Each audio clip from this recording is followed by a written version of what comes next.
children crossing the border per month by May, which would exceed unaccompanied children encounters at the height of the 2019 crisis. And just as an aside, at the Border Patrol facility that houses the unaccompanied children in El Paso, they're already over capacity, and we have more coming. Hundreds of Border Patrol agents are being diverted from interior drug checkpoints and the northern and coastal borders to respond to this surge.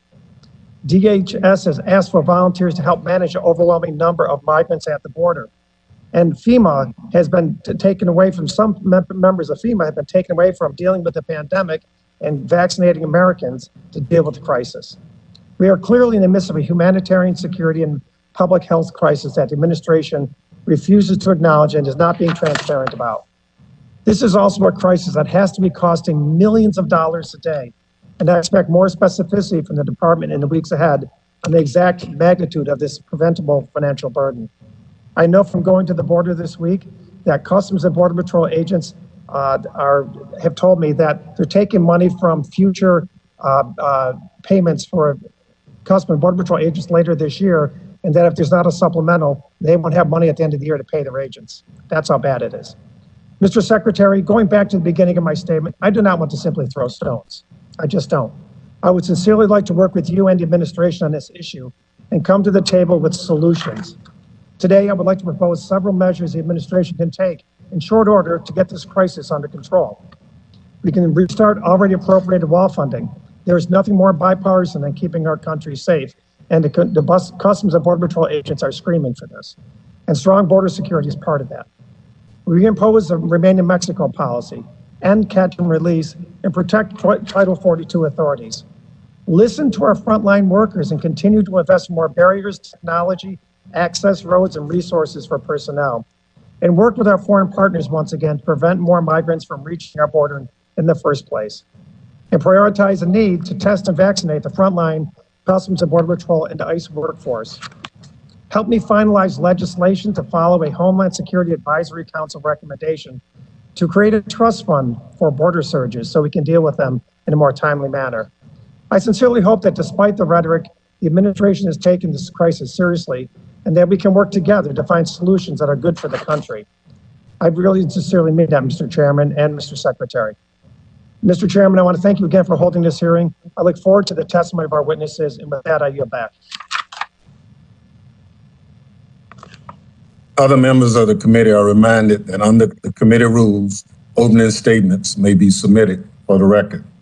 Members are also reminded that the committee will operate according to the guidelines laid out by the chairman and ranking member in our February 3rd colloquy regarding remote procedures. Without objection, the witness's full statement will be inserted in the record. I now recognize Secretary Mayorkas for his opening statement. Thank you and good morning.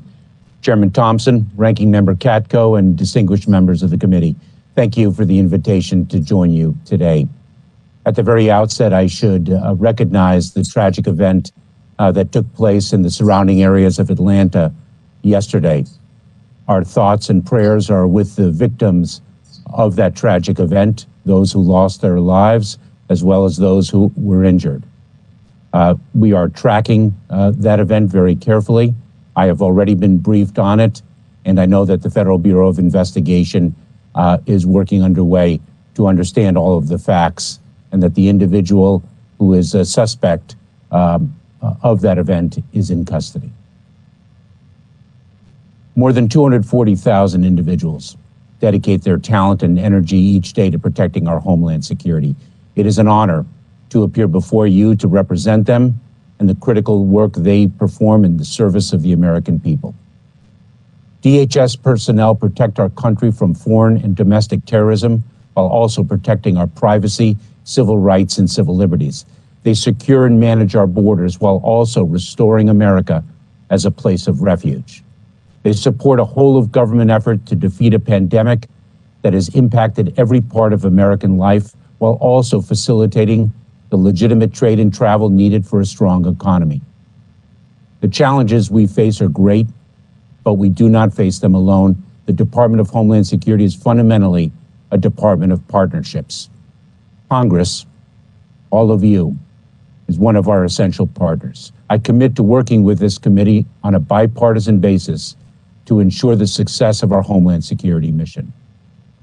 43 days into my tenure as Secretary, I look forward to sharing what we have done and where we are headed. I will start with what is top of mind for every American, which is our effort to defeat the COVID-19 pandemic.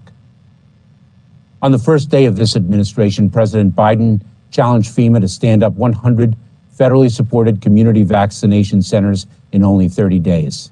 In fact, FEMA did not stand up 100 federally supported community vaccination centers in 30 days. It stood up 441. Today, that number is well over 900 and growing by the day. President Biden also challenged us to deliver 100 million vaccinations across the country in 100 days. Last week, we passed 90 million doses and are on track to reach the president's ambitious goal. Another top priority for our department is increasing the nation's cybersecurity resilience and protecting our critical infrastructure, especially in light of the recent campaigns exploiting SolarWinds and Microsoft Exchange and the growing threat of ransomware. As a first step, I have directed grant funding that will provide an additional $25 million for state and local entities across the country to improve their cybersecurity, raising the total minimum amount they must devote together to this critical mission to $77 million. The Department's Cybersecurity and Infrastructure Security Agency, or CISA, remains laser focused on protecting and providing assistance to federal civilian agencies and working with the private sector to improve our defenses. Thank you very much to all of you for your leadership in recognizing the importance of this issue and for the $650 million you recently appropriated for CISA to enhance our ability to protect the nation against cyber attacks. As the United States approaches the 20th anniversary of 9/11, we face a threat landscape that has significantly evolved. While we remain vigilant about the threat of foreign terrorism, ideologically motivated domestic violent extremism now poses the most lethal and persistent terrorism-related threat to the homeland today. The January 6th attack on the U.S. Capitol and on American democracy is a searing example of this threat. With our federal partners and our own offices of intelligence and analysis, civil rights and civil liberties, and privacy, we are working to assess the linkage between extremists' exploitation of social media and their acts of violence. We are expanding our intelligence and information sharing capabilities, again consistent with privacy rights, civil rights, and civil liberties as part of a whole of government effort to combat domestic violent extremism. We are also equipping local communities with the tools to better address this threat. This year, and for the first time, I directed our Homeland Security grant programs to make domestic violent extremism a national priority area, requiring recipients to spend at least 7.5% of their grant awards on combating domestic violent extremism. Across the nation, this year, states and urban areas will spend at least $77 million to prevent, prepare for, protect against, and respond to acts of domestic violent extremism. There is, of course, a great deal of attention focused on the southwest border, where we are experiencing a surge of individuals attempting to cross the border. Most are single adults who are expelled within hours back to Mexico pursuant to the CDC's public health authority. Families who are apprehended at the border are also immediately expelled under the same public health authority unless we confront at times a limitation on Mexico's capacity to receive them. We are also encountering many unaccompanied children who arrive without a parent or legal guardian with them. Their families made the heart-wrenching decision to send them on a journey across Mexico to provide them with a better, safer future. The previous administration was expelling these unaccompanied children, some who are girls under the age of 12, for example, back to Mexico. We ended that practice. Unaccompanied children can make their claims for humanitarian relief in immigration proceedings, as the law provides. If it is determined that they do not have a valid claim, they will be returned in a safe manner. We have taken a series of actions to address the increase in the number of unaccompanied children at the border. We have increased our capacity to hold the children until HHS can shelter them while it identifies and vets the children's sponsors. We are increasing HHS's capacity, and I directed FEMA to support this effort. We have instituted the safe, orderly, and legal pathway for children's asylum claims to be heard, so that they do not have to take the dangerous journey to our border. That pathway, the Central American Minors Program, was torn down by the prior administration. These actions, and more that we are taking, are part of our plan to manage the arrival of individuals at our southwest border. The situation is undoubtedly difficult. We are working around the clock to manage it, and it will take time, but we will not waver in our commitment to succeed. That is our job. We will also not waver in our values and our principles as a nation. In the Department of Homeland Security, we can and we will tackle the many challenges we face while complying with our legal obligations and honoring our nation's values and principles. Thank you again for the opportunity to appear before you today and for your support of our department. I look forward to working with you and to taking your questions. Thank you. I thank the Secretary for his testimony. I remind each member that he or she will have 5 minutes to question the witness. I now recognize myself for questions. Mr. Secretary, the majority of this committee was here on January 6th when the insurrection occurred. You were not Secretary, but you have had a chance to, I'm sure, review some of the reports that have been generated. Can you tell us, in your review of what occurred and what led up to the January 6th insurrection, are you reviewing that process right now? Mr. Chairman, thank you very much for your question. I just want to start on a personal note. I was brought to this country by my parents because of everything that the Capitol represents to the American people, and because of everything that all of you on this committee do, which is serve and represent the American people. We came because of the democracy that we learned so quickly to cherish. And what occurred on January 6th was heartbreaking, and I know some of you experienced it personally in great fear. I certainly am reviewing the events that led up to that horrible day. I'm also mindful of the fact that there are criminal investigations underway to address individuals who broke the law and perpetrated the crimes of January 6th.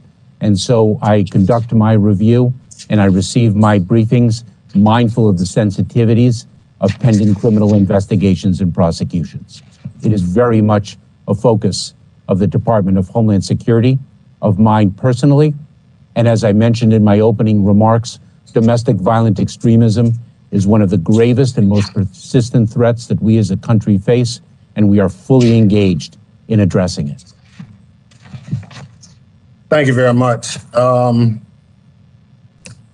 Since we will probably hear a lot of discussion about the border, what's the status of children who are separated from their parents on the border?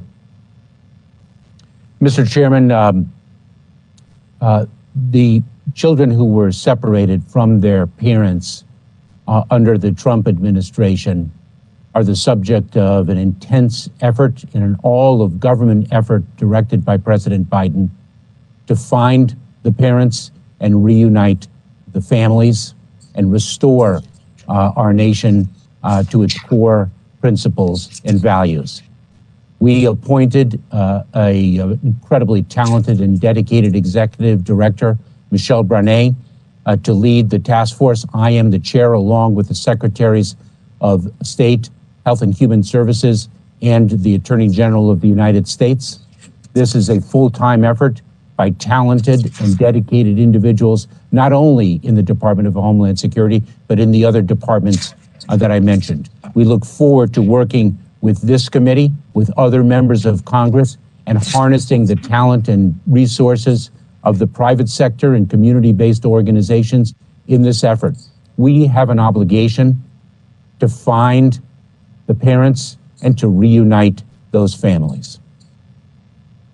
Thank you very much. Earlier this month, while visiting a FEMA vaccination center in Philadelphia, you expressed the view that a person's socioeconomic status, race, ethnicity, access to transportation, or immigration status should not impact their ability to receive a vaccine. I could not agree with you anymore. Can you share with the committee how you are making that a reality? Mr. Chairman, the issue of equity is a core foundation of the all-of-government effort to address and tackle the challenge of the COVID-19 pandemic.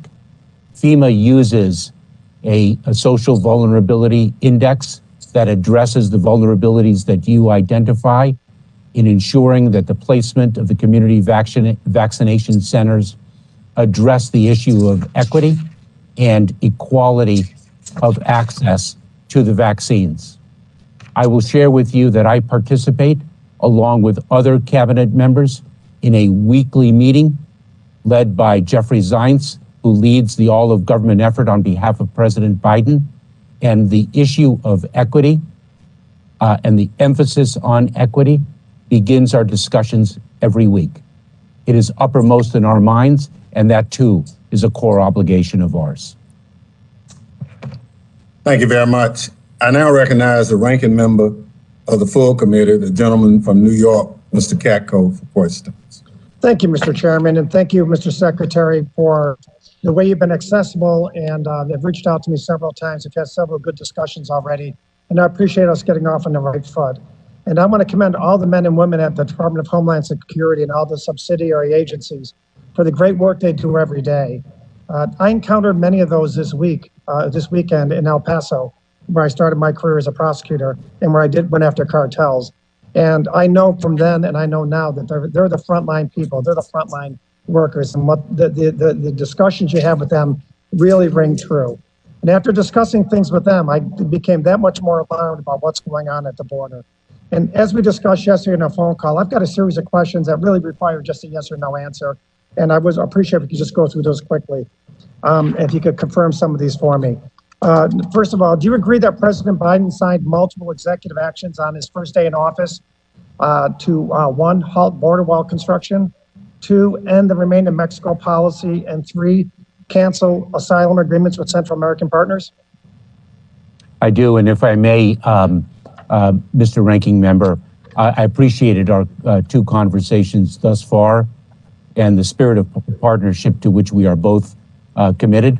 I share your background as a federal prosecutor, and I know we will accomplish a great deal together. May I just say one quick thing about the men and women? Sir, if you can, but it could be very brief because I have several questions.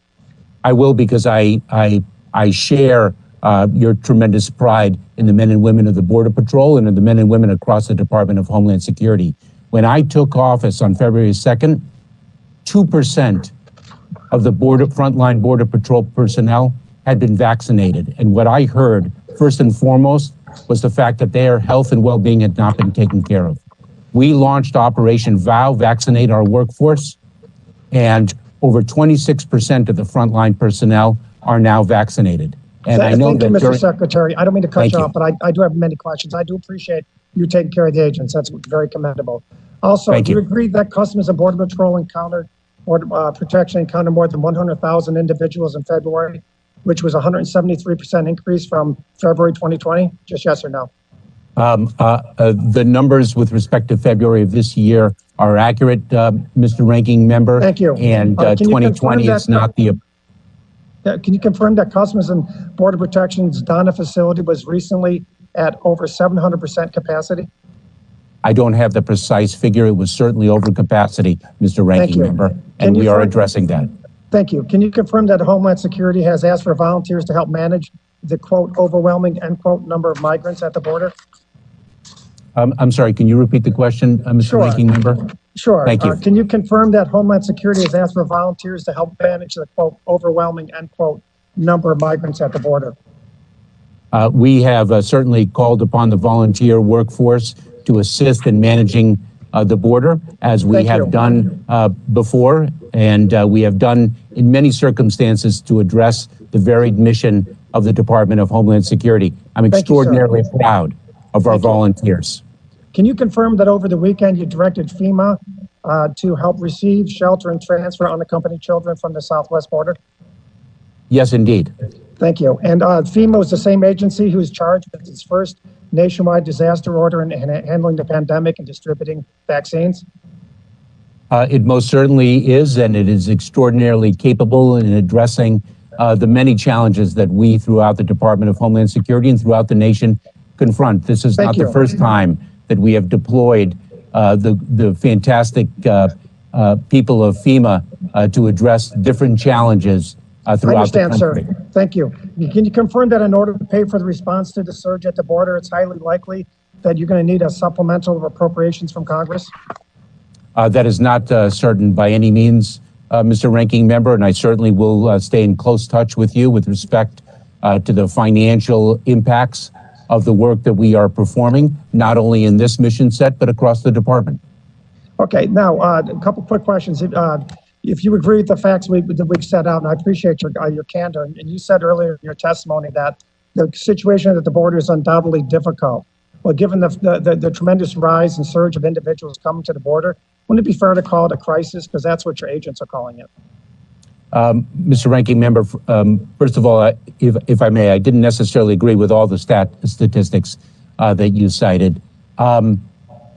Ranking Member, I'm not spending any time on the language that we use. I am spending time on operational response to the situation at the border.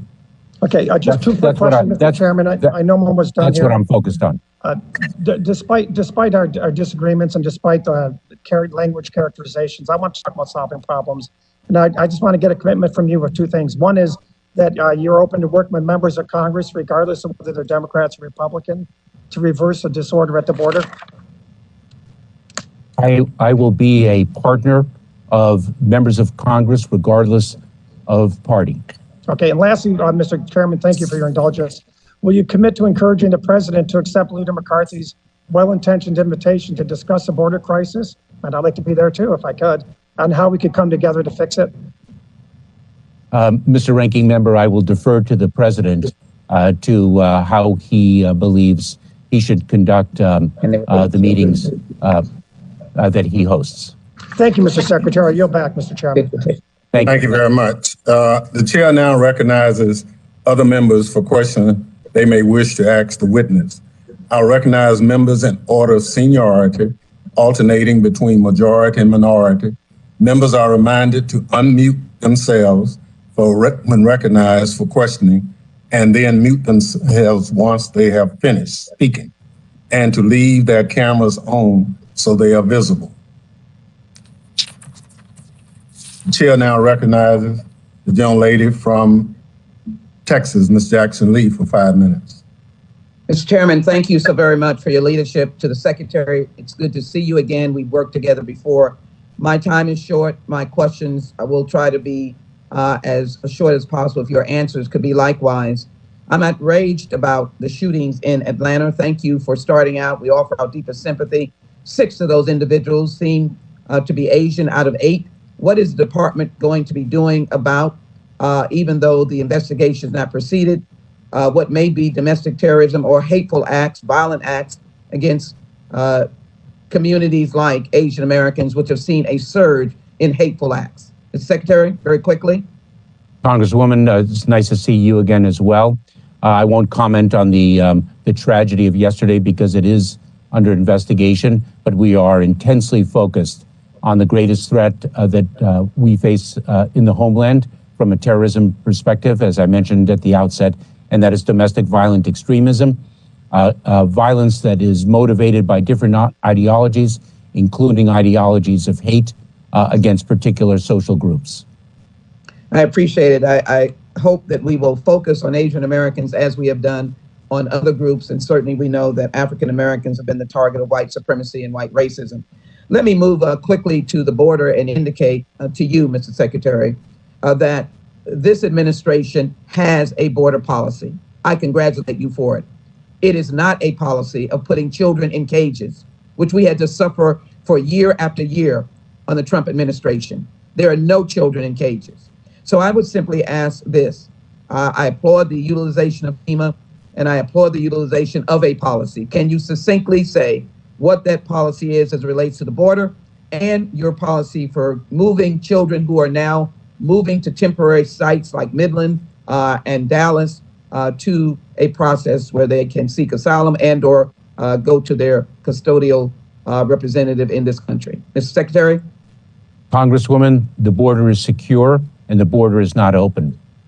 We are expelling under the CDC's public health authority in light of the pandemic, single individuals who arrive at the border. We are expelling families under that same public health authority, limited only by the capacity of Mexico to receive them. And we are not expelling children who arrive unaccompanied without a parent or legal guardian, and we are caring for their custody and their sheltering in HHS's responsibility to place them with sponsors so that they can proceed with their immigration proceedings and their claims for humanitarian relief under the laws of this country in a safe and orderly way. Thank you, Mr. Secretary. And as it relates to COVID-19, our state has always been a hotspot, Texas. Let me quickly cite legislation that I have, a COVID Delivery Act of 2020 and 2021. Just want to emphasize the value of FEMA. I want to acknowledge Tony Robinson, Region 6 Administrator, and the Texas Department of Emergency Management. They've been working beautifully. But I want to emphasize that I think FEMA can stand up and do more as relates to monitoring shipments. I think they can do more by establishing an app that would help working with HHS to sort of monitor the vaccines as they're coming forward. And so I just want to be able to work with you on ideas of how FEMA can be more effective in the COVID-19 fight. Would you work with me on that? I most certainly will, and I appreciate the recommendation and the request. Finally, we are all aware of the horrible breach that came about through solar winds, and you mentioned it in your in your presentation. So I'd really like you to answer the question regarding the importance of having shared vulnerabilities, meaning that we have a system, and I, of course, have legislation, but I want to just focus on the concept of making sure that we know the private vulnerabilities and the public vulnerabilities and that they're shared under the umbrella of system. Would you comment on that? We need to know the vulnerabilities so that we can begin to address the vulnerabilities. We can't have that kind of major breach. Congresswoman, thank you so much for that question, because it returns to a statement that I made at the very outset, and that is that the department is a department of partnerships. And the public-private partnership is especially important in enhancing our nation's cybersecurity. The Cybersecurity and Infrastructure Security Agency, CISA, within the Department of Homeland Security, is on point for enhancing that partnership. And critically important to that partnership is the sharing of information both by the private sector and the federal government. By understanding the vulnerabilities, by the attacks that individual organizations suffer, by learning from them collectively, we will enhance our nation's cybersecurity, and that is one of our critical mission sets. Thank you so very much, and thank you for the work of the men and women of the Department of Homeland Security. Look forward to working with you. Mr. Chairman, I yield back. Thank you very much. Chair recognizes the gentleman from Texas for 5 minutes, Mr. McCall.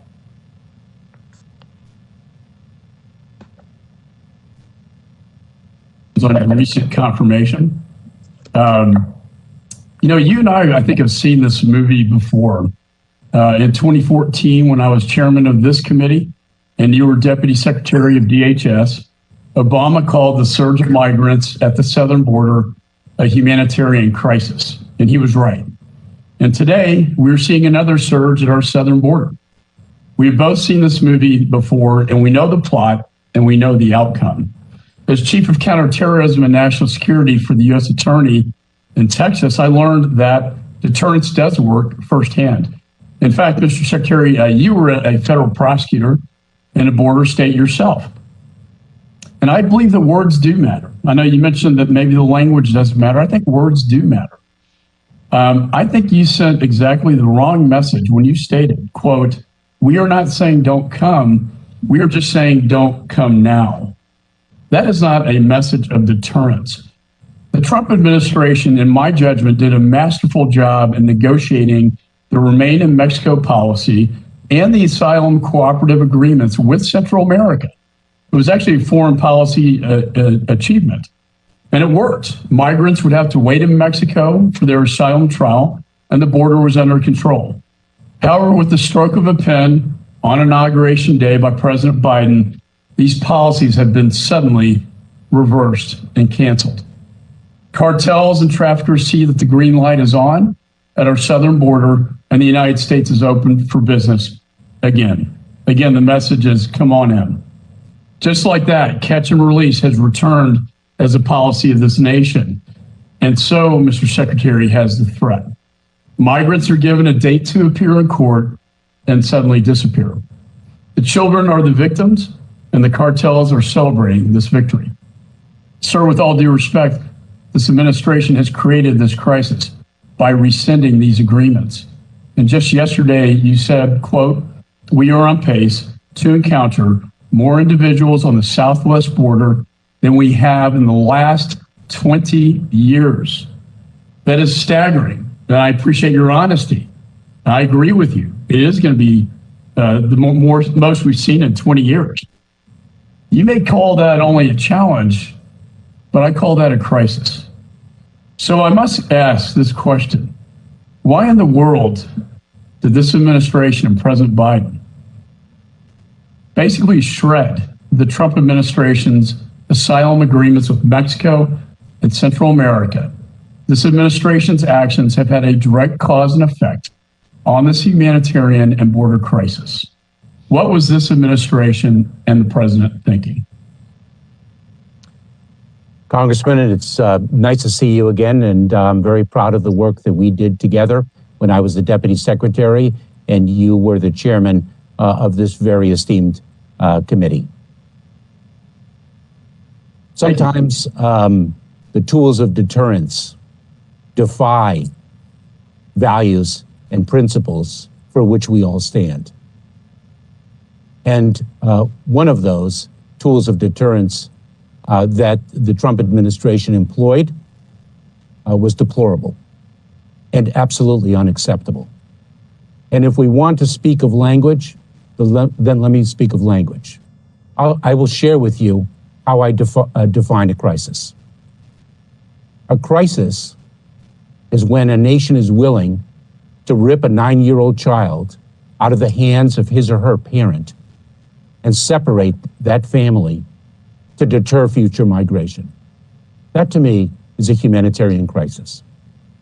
And what the president has committed to, and what I am committed to and execute, is to ensure that we have an immigration system that works and that migration to our country is safe, orderly, and humane. And I will share with you, if I may, Congressman. I was against separation of families as well, but let me just say this. By rescinding these, I think, I'm now the Republican leader of the Foreign Affairs Committee, so I look at this also from a foreign policy standpoint. I think it was a blunder to rescind these agreements, which have created this exact problem and have put these children in jeopardy, and you're seeing the separation again. I think, what is happening down there, and you and I have been down there so many times, the kids, the children, the babies down there, what a humanitarian crisis it is. I don't think it's a coincidence that on inaugural day, the president rescinded this foreign policy, and then all of a sudden, within February, we have hundreds of thousands of people coming in, and a projected million by the end of the year. Congressman, let me, if I may, make 2 points. One, in fact, we have seen migration surges before. 2019 was extraordinary, 2014, and before then. And the bottom line is, and this is something about which we all agree. The immigration system is broken, and it is in need of legislative reform. And the president presented a bill, and there are bills pending before the House, and hopefully this year, and I am confident and optimistic that we will actually begin once and for all to fix a system that everyone agrees is broken. Gentleman's time. Remain the Mexico policy again. Gentleman's time has expired. Chair recognizes the gentleman from Rhode Island for 5 minutes, Mr. Langevin. Thank you, Mr. Chairman. I want to thank you for convening this this hearing. Mr. Secretary, happy St. Patrick's Day. Welcome before the committee, and I want to congratulate you on taking over as the Secretary of Homeland Security. I certainly look forward to working with you going forward. Secretary Mayorkas, I appreciate sort of my colleagues' concern about border security, though I have to say I wish they had raised them with the prior administration instead of focusing myopically on a wall. But I'm concerned that we're losing real sight of the real threat that we face. Physical borders aren't the only thing that we have to be concerned with. We've seen in the last several months some of the most pervasive cyber incidents in our nation's history. What's more, these incursions into our cyberspace are at the behest of our greatest adversaries, particularly China. So, Mr. Secretary, I want to start out by asking you how you view cyber threats that we face as a nation. Congressman, I want to thank you for your focus and your leadership on this important mission set. And as I mentioned before, I want to thank the committee for its support of our department and the infusion of much needed resources to CISA, Cybersecurity and Infrastructure Security Agency.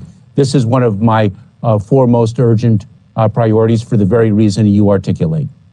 The cyber threats that our country faces from nation state actors as well as individual actors cannot be overstated. The threat to critical infrastructure cannot be overstated, and we've seen that in a number of exploitations in recent months and over the past several years. We have incredibly dedicated and talented individuals who are focused on it.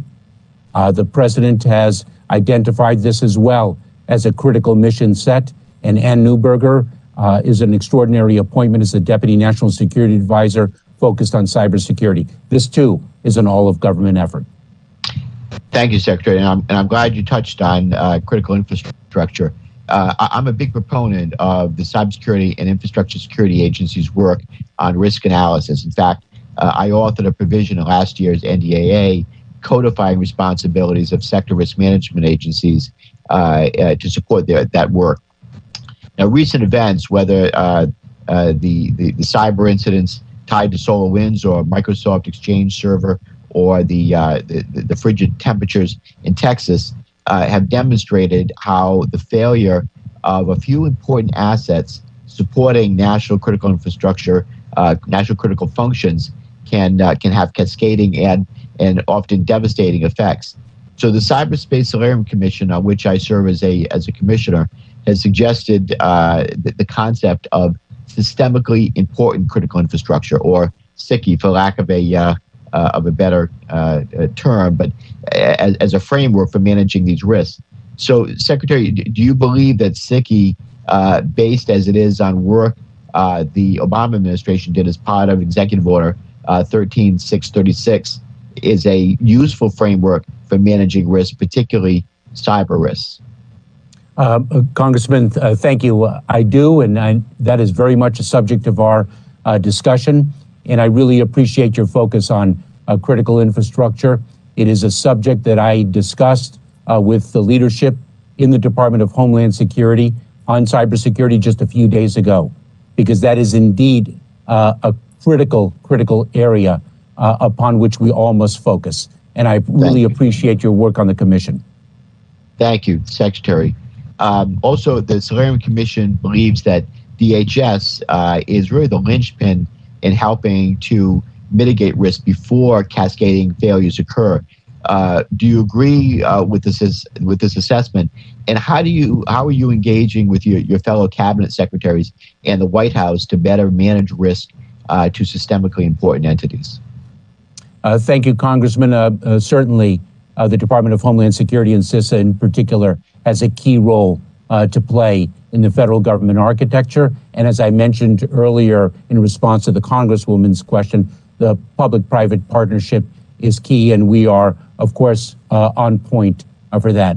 I had a very important meeting with Ms. Neuberger just this past Monday morning, and we spoke about everything that we are doing across the federal government in executing the president's direction, that indeed we bring all resources to bear, because each one of us has different assets, different capabilities, and different responsibilities.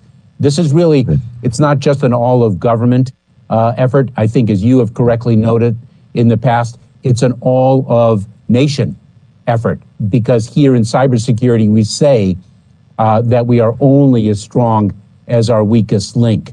And so I share your view that we must work, all of us together in partnership to address the challenge. Thank you, Mr. Secretary. I know that my time's expired, but I believe that Congress, and particularly this committee, are key partners with the department to better protect SICI. And I hope this committee, Mr. Chairman, would hold a hearing on this important topic. And Secretary, I hope that you would commit to working with us to address this systemic challenge. Thank you, Mr. Certainly Chairman. will. Thank you very much. Chair recognizes the gentleman from Louisiana, Mr. Higgins, for 5 minutes. Thank you, Mr. Chairman. Mr. Secretary, thank you for your service to our country. I have to say, though, that this hearing, for many Americans watching, has been quite nauseating thus far. The carefully read, scripted statements. I'm not sure you're here to answer questions, sir. I suspect that you're here to present a prepared narrative to the inquirers of Congress. You had stated that we're not saying don't come. We're saying don't come now. I can tell you, my sources tell me they're coming now, and they're coming through the year. You look at the cartels have 2 million in the pipeline. We're absolutely looking at a 20-year high for illegal crossings at our southern border. Well, my colleagues across the aisle, not even mentioning the cartels. America's watching this. For God's sakes, we're going to blame President Trump? You mentioned a 2019 surge. Yeah, we had a surge in 2019 because the cartels were paying attention to the election cycle in 2018 when the Democrats took the majority. We had to use every available legal power to reestablish control in 2019. We did. We had this thing down to a manageable threat. What happened? We have a 2021 surge. Why? Let me just put it out there. What happened between the control that we had and what we have now? You had the election in November of 2020, and President Biden was inaugurated on January the 20th. Americans know, they get it. The cartels are paying attention. They've loaded up their pipeline. We got 2 million illegal immigrants headed our way, and I don't believe you have a plan to deal with it.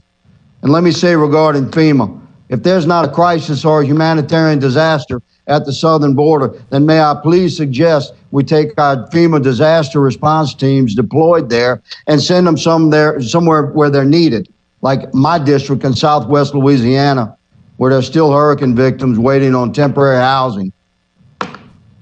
Let me ask you a question that perhaps you can answer, Mr. Secretary. Do you agree that the world is currently experiencing a pandemic? And does the world include nations such as Mexico, Guatemala, Honduras, El Salvador, Colombia, Venezuela, Panama, Cuba, China, Iran? Is the world experiencing a pandemic? Congressman, let me assure you of one thing before I answer your question, which is, despite our strong differences of opinion, I look forward to working with you towards shared goals. That's very kind of you. Are we experiencing a pandemic? Of course, the world is experiencing a pandemic. Okay, we're experiencing a pandemic, and we're experiencing massive surges of illegals crossing our southern border. You're the head of the Department of Homeland Security. Are we testing individuals in the facilities prior to their release into the United States? Simple question. And I have a very direct answer. Thank you, Congressman. It is indeed our policy to test individuals before releasing them, and we have, Are we testing them we before or have a after they're process. processed? We have a process set up to do so. And if you'd like, I can explain that process. It has 4 parts. No, what I'd like you to do is just tell us. I have several questions. Are we testing these illegal immigrants that are being released into our nation? Are we testing them before or after they're processed? You said they're being tested, that you have a plan in place. We most certainly do. There are 4 ways in which we accomplish the testing. Okay, you're welcome to submit that in writing. I'm reclaiming my time.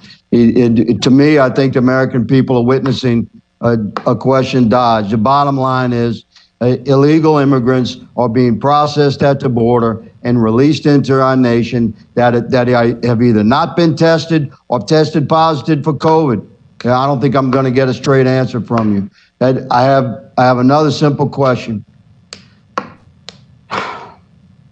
Do you believe that the policies initiated by President Biden since his inauguration have impacted the issues on the southern border and increased illegal crossing? Do you believe the cartels were paying attention all last year when then candidate Biden was messaging that he was going to weaken the law enforcement mission, provide some kind of a path towards amnesty or citizenship, process when the illegal crossings in a manner that was more conducive to their reception in the United States? He messaged that again and again and again.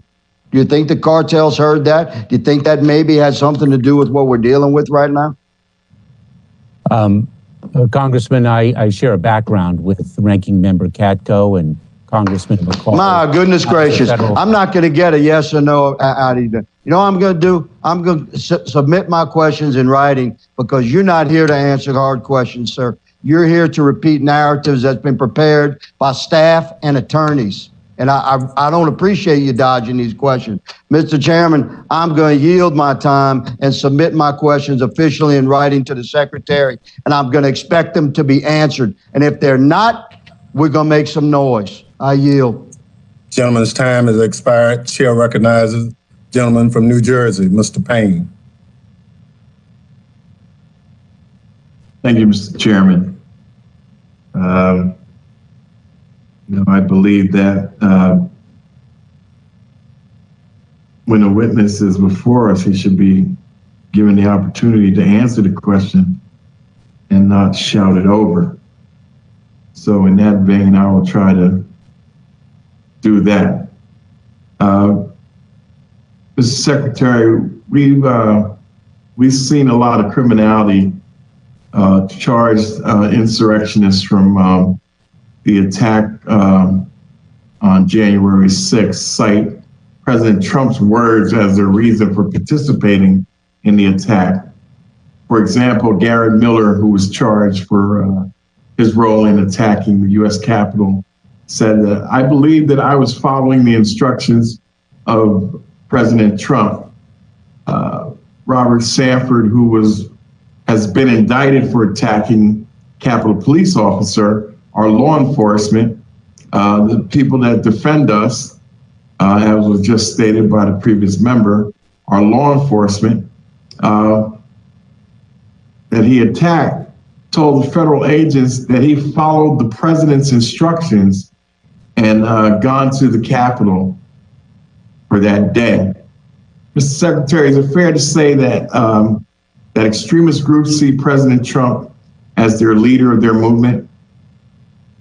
Congressman, the events of January 6th are the subject of criminal investigations and prosecutions. So I would prefer, out of respect for the integrity of that work, not to answer specifically with respect to the January 6th event. But what we also are seeing, as I've mentioned before, is a growing and persistent threat, and that is domestic violent extremism that is born of different ideologies of hate, ideologies of anti-government sentiment, ideologies of racially motivated individuals. And that is what we are very much focused on here in the Department of Homeland Security, and their words do matter. But you can't say whether the impetus for January 6th was the insurrectioners following President Trump. It is not, Congressman, something I will comment on right now in light of the investigations that are underway and the evidentiary impact of anything I say. Ever since November 20th election, we've seen political leaders echo former President Trump's baseless lies that the election was stolen. Can you please share with the committee how repeating and amplifying these lies inspires and encourages the same extremists who attacked the Capitol on January 6th? Those pronouncements, Congressman, are not fact-based. They are actually in defiance of the facts. I think Chris Krebs, who led the Cybersecurity and Infrastructure Security Agency during the prior administration, who did a superb job, and I have seen the results of his great work each day, indicated that based on evidence, based on data, that the election was conducted with integrity and that the votes were not manipulated. So basically, the loser of the election was really just playing sour grapes and trying to sway the American people to believe that there was something inherently wrong with the election. Is that correct?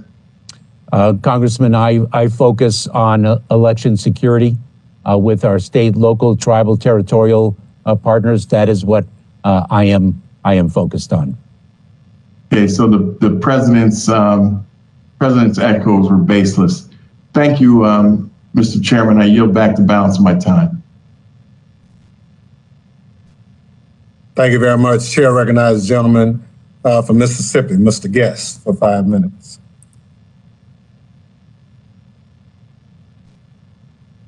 Unmute yourself. Thank you, Mr. Chairman. Mr. Secretary, the American people are deeply disturbed with the ongoing crisis along our southwest border.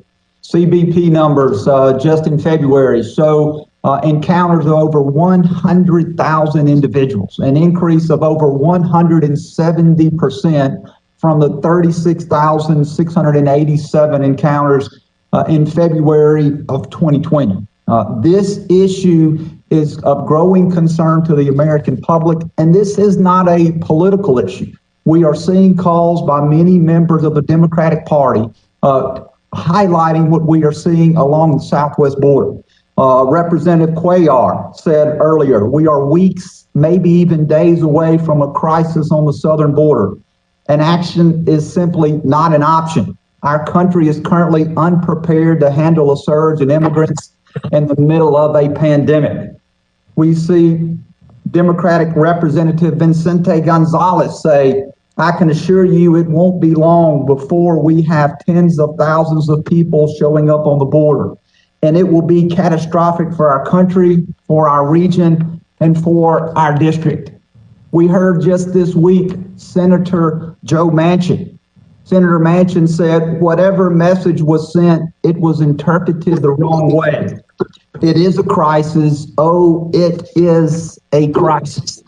I know in statements that you've recently made, you talk about how we are on pace to encounter more individuals on the southwest border than we have in the last 20 years. In February, there was a letter signed by over 50 members of Congress. That letter was sent to the president. A copy of that letter was sent to you. In that letter, the letter says, we write today to bring attention to the rising immigration crisis that is already beginning at our southern border, a mere weeks into your administration.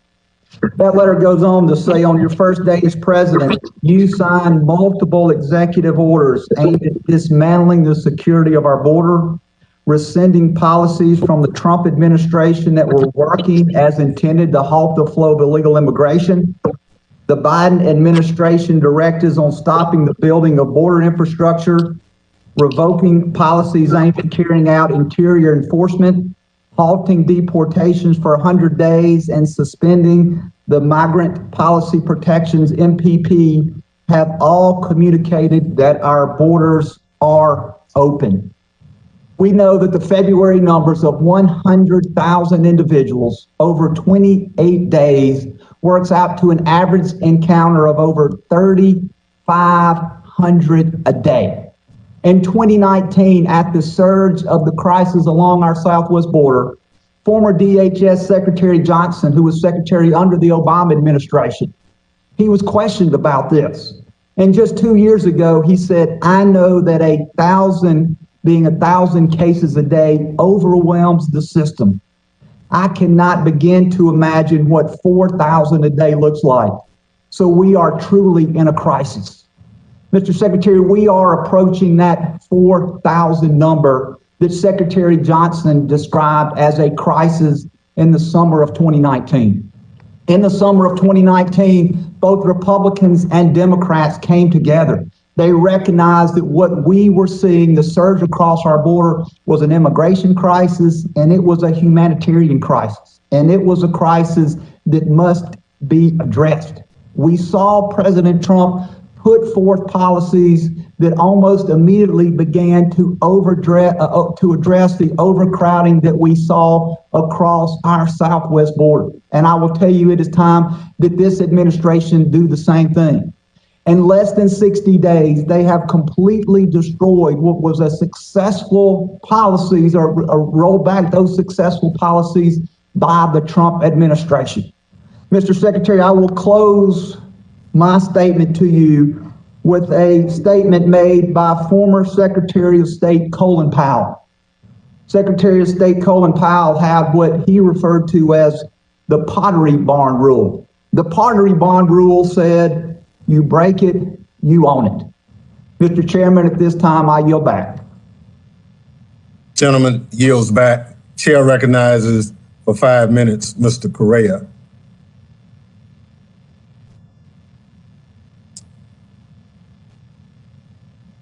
Unmute yourself, Mr. Correa. Can you hear me okay? Yes. Exactly. Thank you, Mr. Chairman, for this hearing, and Mr. Secretary, welcome. Let me again touch upon an issue my colleague brought up, which is the issue of COVID-19 testing at the border.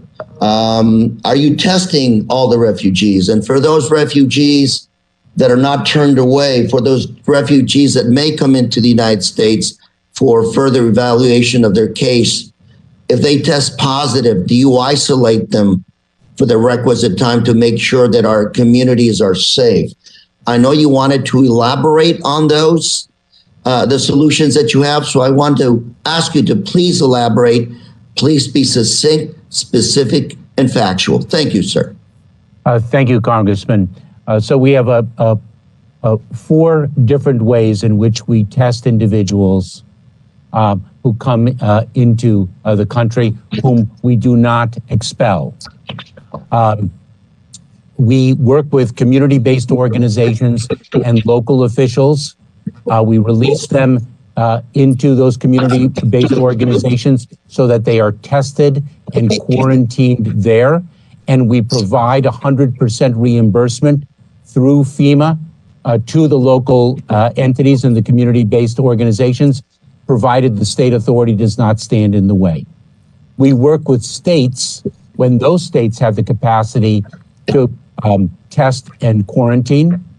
We are working now with funds appropriated by Congress to fund directly community-based organizations and local facilities to conduct the testing and quarantine. And when those 3 options are not available, we have now retaining a vendor to test individuals who are in CBP custody. And if in fact they test positive, we transport them to ICE facilities for quarantine before release. That is our 4-point architecture, and I appreciate the opportunity to share it with this committee. Thank you, sir. Mr. Secretary, let me follow up on the refugee issue on deterrence, following our federal laws, values, principles, ending children in cages, the ending of children separation. I was watching Spanish news a few days ago. I watched an interview of a young lady, no more than 14 years old, that had gone to the border. She was stating that she had gotten raped by 7 men before she got to the U.S. border.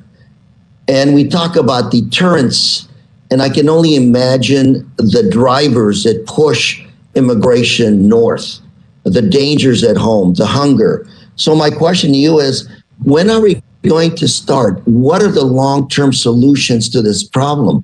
All of us agree this thing didn't happen 1 year, 2 years. It's been going on for a long time, more than a decade, 2 decades. What are the long-term solutions? When are we going to implement them? Thank you, sir. Congressman, thank you very much. And I think that Jorge Ramos put it very powerfully on Univision, because I too listen to Spanish language television and radio, when he said that sometimes hunger is stronger than fear. There are 2 long-term solutions, both of which the president has acted upon, one of which is immediately before us, and that is to finally fix the immigration system in this country. The second is to address the root causes in the countries from which these individuals are fleeing, and specifically the Northern Triangle countries of Guatemala, Honduras, and El Salvador.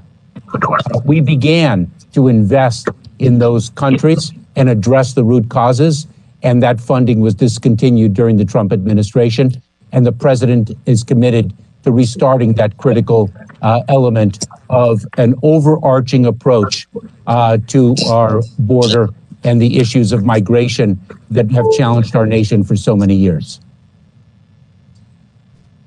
Thank you very much, sir. Mr. Chair, I yield. Gentleman yields. Chair recognizes gentleman from North Carolina for 5 minutes, Mr. Bishop. Thank you, Mr. Chairman. Thank you, Mr. Secretary, for your appearance. Others have made reference to your March 1 statement. Quote, "We are not saying don't come, we are saying don't come now." And I'd add to that in an ABC News interview that day, you refused the suggestion to say do not come, period. President Biden has said, don't come, we're in the process of getting set up. And answering Mr. McCall, you spoke of the price of deterrence. And Mr. Secretary, are you prepared to say right now that it is wrong for people to enter the United States illegally? Of course I am. So it's wrong to break the law, right? Of course it is. And so but there we can also, never be if a I may, right Congressman, time to do I'm that, sorry. or to incite migrants to do that. Am I right, sir?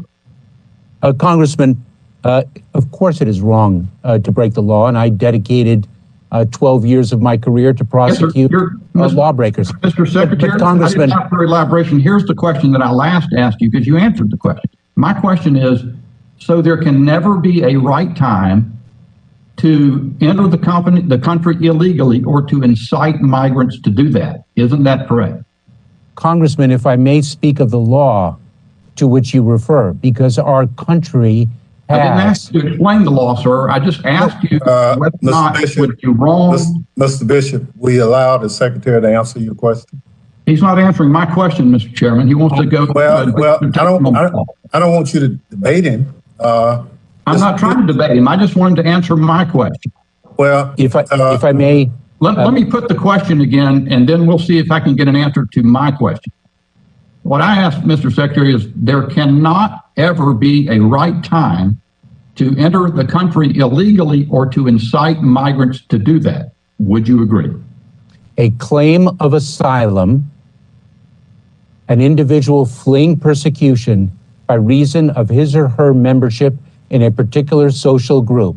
A claim of asylum is a claim that is recognized by law in the United States of America. And an individual who makes a claim of asylum is not breaking the law by doing so. And in fact, as a law enforcement officer, I enforce the laws of accountability as well as the humanitarian laws that Congress passed. All right, sir. It is, in fact, entering the U.S. between ports of entry is illegal. Isn't that right? Yes, it is. Okay, so there would never be a right time for someone to do that or to incite migrants to do that. Agree? Congressman, I believe that the Trafficking Victim Protection Reauthorization Act was passed unanimously by Congress, and it speaks of the right of an individual, a young person, to make a claim of asylum, and it provides for the process that we must accord that individual in making that claim. And that is a law that Congress has passed and that I am duty-bound to enforce. Are you saying that justifies inciting migrants to enter the country between ports of entry illegally? Of course, I'm not, Congressman. All right. But I just want to recognize our responsibility when a child under the age of 18, who's not accompanied by a parent or legal guardian, we encounter at the border, and what our legal responsibilities are. And those are... After the signals that the administration has sent, your statement yesterday acknowledged that the surge of migrants encountered at the border is a crisis and may soon constitute a 20-year peak, correct? Congressman, I believe my language was, in fact, that the numbers that we are seeing could be the greatest, if in fact they materialize as they are trending, could be the largest numbers we have seen in 20 years. Has this extraordinary surge taken you by surprise, or did you expect it? Congressman, I'm focused on galvanizing the talent and dedication of the men and women of the Department of Homeland Security to meet that challenge, and that's what we did. I just want a yes or no to the question of whether you expected the surge that we've seen, or you are surprised by it. I don't know that I had any particular expectation one way or the other. I just knew what we needed to do when we confront a situation, and in fact, we are doing it. So if it took you, if you didn't have... Gentleman's time has expired. Thank you, Mr. Chair Chairman. recognizes the gentlelady from Michigan for 5 minutes, Ms. Slotkin. Hi, Secretary Mayorkas. Thanks for being here. I have two questions, one on immigration and one on domestic terrorism.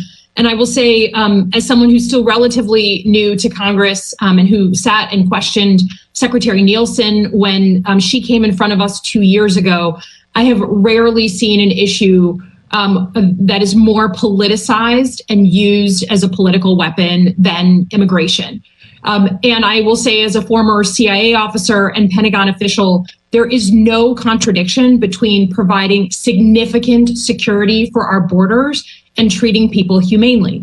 There's no contradiction between keying immigration to our economic needs and giving people a lawful way to come and work here so they don't have to cross the border illegally.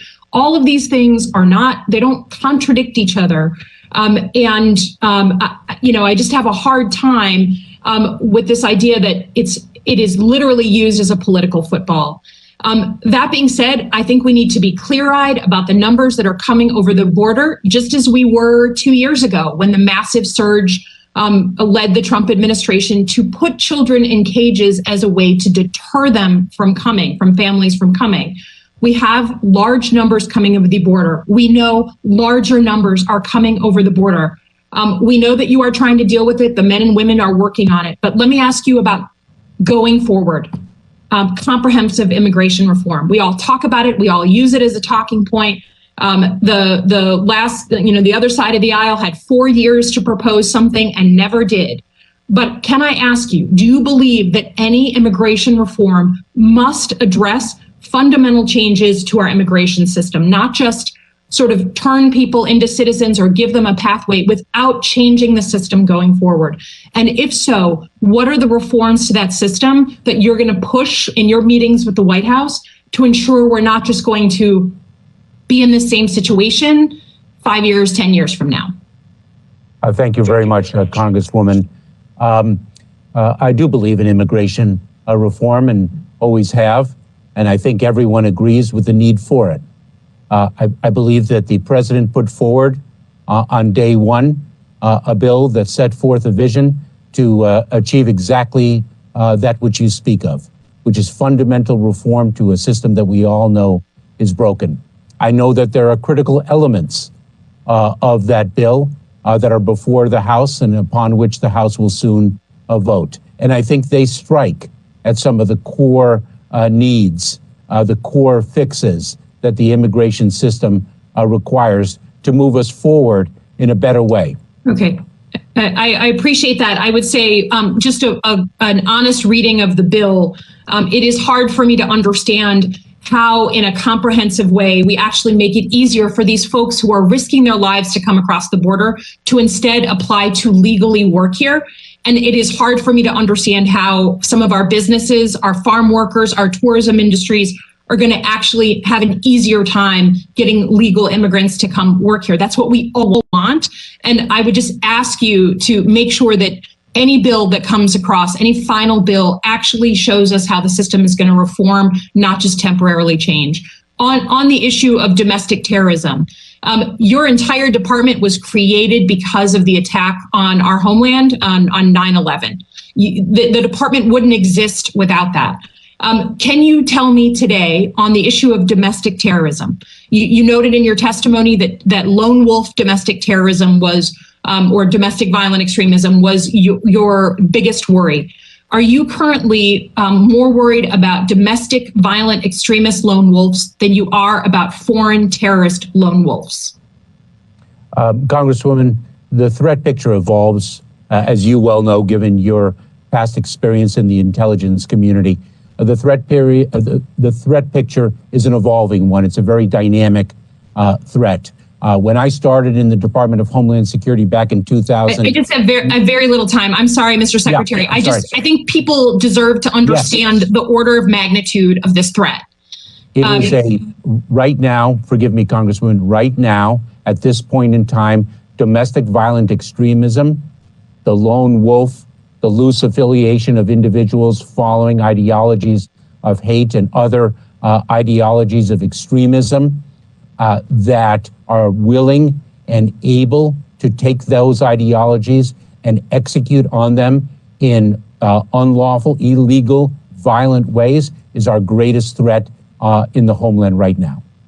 Thank you. Thank you, Mr. Chairman. Thank you. Gentlelady's time has expired. Chair recognizes gentleman from New Jersey, Mr. Van Drew, for 5 minutes. Thank you, Chairman. You know, there's an old saying, it isn't rocket science. Well, some of this isn't rocket science, and it's so obvious. I mean, quite frankly, 2 months ago, we didn't have problems.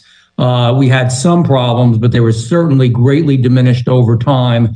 And we had agreements with Mexico. We had agreements with other countries. And we were able to make a very terrible situation much, much better and much safer. The increase in the flow of undocumented has been huge. The numbers are staggering. So for anybody to say that we're not dealing with a crisis, and by the way, it's just a matter of 2 months. I guess it's amazing how much, when you change leadership, how much change can really occur. And sometimes, quite frankly, it's not good change. Single adult and family unit apprehensions have been increasing steadily since January 20th. Under the previous administration, Customs and Border Protection saw fewer than 1,000 family units per week attempt to enter our country illegally. Now, under President Biden's leadership, it's overwhelmed. CBP is overwhelmed. They're dealing with 6,000 attempted family crossings per week. Mr. Secretary, don't tell me this isn't a crisis. It is. Folks may not want to admit it. They may not want to say that we've had a radical change in literally about 8 weeks, but we have. And we've put a different message out. And when you put a different message out, you get a different result. Currently, the Department of Homeland Security does not have a comprehensive strategy to contain the spread of COVID-19 that we're so worried about, and it's occurring through the release of migrants at the border. Additionally, many are not even being tested for COVID-19 while being released, which is mind-boggling with all the time and work we've spent on this.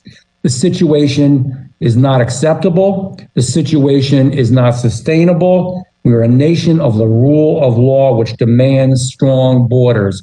And the previous speaker was right. With strong borders, then you can actually attempt to straighten out, to fix this immigration problem. But when you just have people pouring in, you can't. So my question is, your department's releasing thousands of migrants from CBP custody on their own recognizance with a notice to appear. You say there's a plan to test everyone, but senior officials from the departments told us in a briefing last week that you were not testing everyone in CBP custody and have no ability to quarantine people who test positive. So this is mind-boggling when we've been so worried about this issue of COVID, and now what we're doing, we literally are going to create possibly another spike. We have heard from government officials along the border that people are not being tested for COVID-19 prior to their release. And people who are positive for COVID-19 are entering our public transportation systems. This is serious stuff. Besides the fact that we're not obeying the rule of law, besides the fact that people are just pouring into our borders, we're going to make people sick. I would like to know specifically how many people have been released on their own recognizance from CBP since January 20th, 21. Will you commit to sharing those numbers on a weekly basis with this committee? Yes or no? Congressman, I will share the data with you, and I very much look forward to speaking with you when we're not so limited in time, because I disagree with so many of the statements that preceded your question. Well, Mr. Chair, I understand that, and maybe we will have that opportunity. I disagree with you disagreeing. How's that? Because all I know is I'm a simple guy. I look at 2 months ago and we had a certain situation, we were under control, and I look now with people crossing the border illegally in much larger numbers with shirts with our president's name on it. That means something under anybody's standard. Of those released, how many have been COVID-19 tested and how many have not? That's a specific number. Interestingly, Congressman, if we look at the 2019 numbers in February, we take a look at unaccompanied children, and the numbers in 2021 are slightly greater than they were in February of 2019. If we look at individuals and family units, the numbers were far greater in number in 2019 than they are in 2021. So it's a complex issue, and those of us who have studied migration for many years understand the episodic surges that can occur. And we used to think that it was seasonal, and now our thinking is a bit different. And I very much look forward to speaking with you about it. Well, thank you, as I do you. How many have... Gentleman's time has expired. Chair recognizes... Thank you, Chairman. Yes, Chair recognizes Mr. Cleaver, who's having technical difficulties, but I think we can hear you. Go ahead. Thank you, Mr. Chairman. Hopefully I'll come through. I apologize for whatever this issue is, but thank you very much for holding this hearing, and thank you, Mr. Secretary, for being here. If I had my choice, when I wake up in the middle of the morning, the committee that I would like to serve on because of the issues that it deals with, it would be this committee, and that's due in part to our chair, but also to the men and women such as yourself who work in this issue on these issues where there's very little praise. But Mr. Secretary, congratulations on your confirmation. But I have a couple of questions. Is there intelligence to suggest that cartels have 2 million human beings or youth in the pipeline? I'm trying to. That information was given earlier by one of our members, and I'm just trying to figure out where it came from and where I can do a little bit more research on it. Can you help me on that pipeline issue, please? Congressman, I have not seen data to suggest that number. I haven't either, and from the time I heard it today, I started going through everything I could find, and I can't find that number. My issue, you can't solve this, and it's I don't think Chairman Thompson can solve it either. Either it's it's a national issue we have, and I don't know how it surfaced, but that number will then will continue to encircle the Americas as a fact, and I can't find the fact, the source of the fact, and so I'm sitting here writing a note to you, asking if you could help, and you're saying you don't know the source of that information. I've never seen a figure like that. I don't know of its basis, and I don't know of any reason to believe that data that apparently was just expressed this morning is anywhere close to being true. I will say also, Congressman, if I may, because there have been statements made that we don't have a plan, and I haven't had an opportunity to respond to that. That's unequivocally false. Of course we have a plan. We have a short-term plan, we have a medium-term plan, and we have a long-term plan, and we're executing on all fronts. And to address the situation at the border that is upon us right now takes time.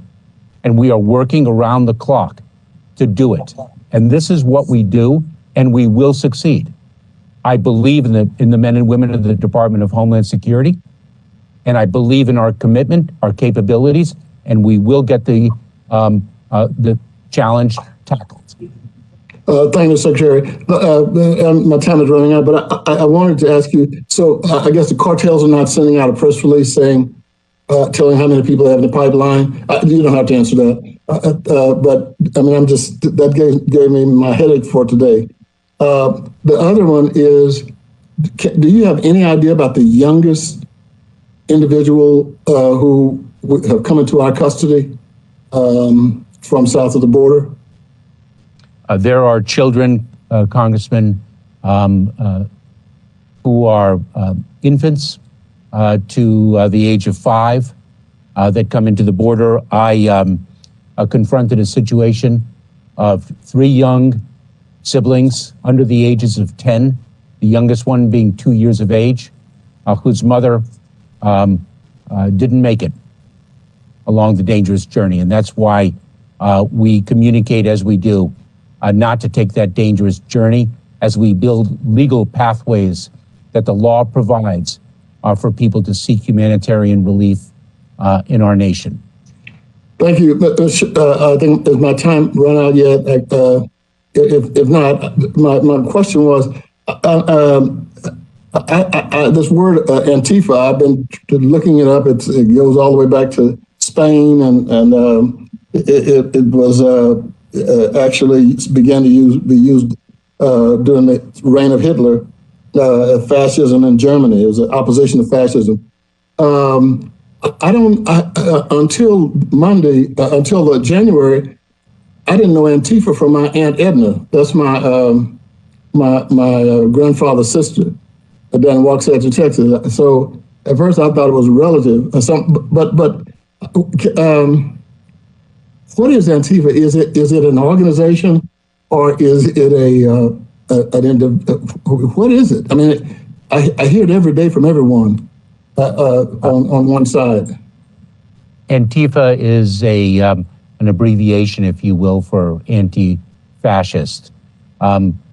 Congressman, there are different ideologies of extremism that we are focused on to the extent that they manifest themselves in illegal conduct, to the extent that they manifest themselves in violent acts. As I mentioned before, domestic violent extremism is one of our most urgent threats to the homeland. Thank you, Mr. Secretary. Thank you, Mr. Chairman. Gentleman's time has expired. Chair recognizes gentleman from South Carolina, Mr. Norman, for 5 minutes. Thank you. Mr. Secretary, I've got two brief questions.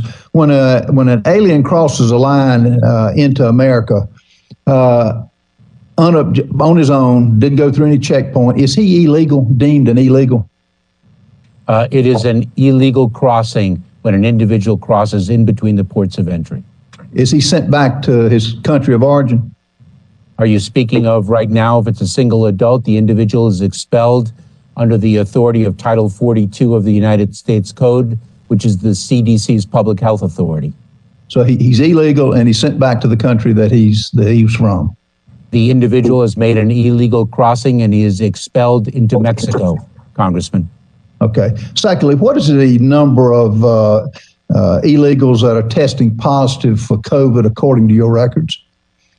Congressman, I would be pleased to provide you with that data subsequent to the hearing. I don't have the figure before me, and I apologize.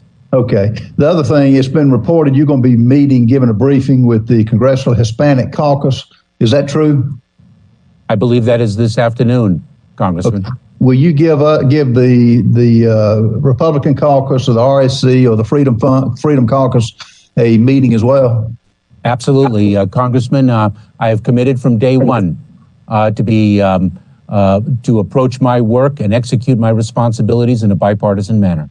Okay. I'm going to yield 1 minute to Ranking Member Katko. Thank you very much. And Mr. Secretary, I just want to have a point of clarification. We were in El Paso this weekend, and we were at the Customs and Border Protection facility there. There was 1,000 people there, was at capacity. And I was told specifically by your staff there that they did not test any of those 1,000 individuals. Excuse me, I'm sorry about the video issue. They did not test any of those 1,000 individuals at that facility. And that was a concern to me because they were all close together and the Border Patrol agents had not all been vaccinated. In fact, less than half have been vaccinated. And then they are transferred elsewhere. And so the time when they're in that facility, they are not vaccinated. I mean, they're not tested or vaccinated, and then they're sent to another place. Are you saying that maybe tested when at another place? Because they're certainly not being tested down. I want to make sure the record's clear on that. Your question, if I may, Congressman, has two parts to it. Number one, they were not tested. If they're not tested at the Border Patrol station, as I outlined earlier, there are different capabilities upon which we are relying for the testing of individuals before they're released. We are instituting the capacity at Border Patrol stations to test, number one. Number two is of frontline personnel who have been vaccinated has jumped from 2% at the beginning of February when I assumed office to over 26% as of the end of February. And why? That is because of the commitment and dedication that we have made to protecting the well-being of our frontline personnel, and we have executed Operation Vaccinate Our Workforce. The first thing I heard. But I just want to make sure we're clear, sir. I just want to make sure we're clear and the record's clear. Not a single person was tested at that facility, and they were being, as we were there, they were people being transferred from that facility to elsewhere. They're there at least 72 hours. They're not being tested. The Border Patrol agents are being exposed, and then others are being exposed because they're being sent elsewhere before being tested. That's a fact. And that's just a fact. I want to make sure people understand that. Ms. Secretary, I want to reclaim my time. I yield the balance of my time to Dan Bishop. Gentlemen, from South Carolina. I yield the balance of my time to Dan Bishop. Thank you, Mr. Chairman. Mr. Secretary, are you aware of reports that 4 individuals on the terror watch list have been apprehended at the border recently? I am. What is, you made reference earlier to the price of deterrence and the prospect of people coming into the United States illegally and their rights to seek asylum. Would a terrorist have the right to enter the United States to seek asylum? Actually, sir, no. And if I may, a known or suspected terrorist, KST, is the acronym that we use. Individuals who match that profile have tried to cross the border, the land border, have tried to travel by air into the United States, not only this year, but last year, the year prior, so on and so forth. And it is because of our multi-layered security apparatus, the architecture that we have built since the commencement of the Department of Homeland Security, that we are, in fact, able to identify and apprehend them and ensure that they do not remain in the United States. And so we actually deny them entry based on our intelligence and based on our vetting procedures, which have only grown in sophistication throughout the years. That is not a new phenomenon. Gentleman's time has expired. Chair recognizes the gentlelady from New York for 5 minutes, Ms. Clark. Thank you very much, Mr. Chairman, and I thank you, Mr. Secretary, for joining us today. With your confirmation, I'm eager and elated to turn the page on the cruel, inhumane, and morally bankrupt policies of the Trump administration. It's time we spend less money on border walls and more money on firewalls to protect our networks. Instead of fear-mongering about immigrants, I'm looking forward to confronting the real threats of domestic terrorism as evidenced by the attack on the Capitol. Mr. Secretary, tomorrow the House will vote on the Dream and Promise Act, a bill I proudly co-lead that will provide a pathway to citizenship for Dreamers, TPS holders, and DED recipients. I'm also proud to be co-leading the U.S. Citizenship Act, President Biden's plan to reform our immigration system, to provide certainty to those already here and address the root causes of migration. As we work to pass this legislation, can you discuss what effort DHS is already undertaking to improve the lives of those who depend on DACA, TPS, and DED after 4 years of fear, uncertainty, and instability? Thank you very much, Congresswoman. We have restarted the Deferred Action for Childhood Arrivals program, DACA, as it is commonly known.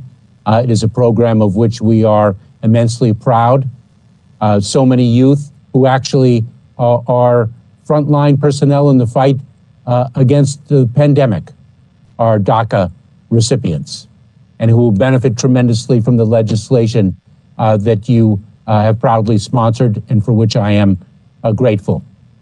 We have the president has in fact used deferred enforced departure as the law provides and as presidents in the past of both parties have done.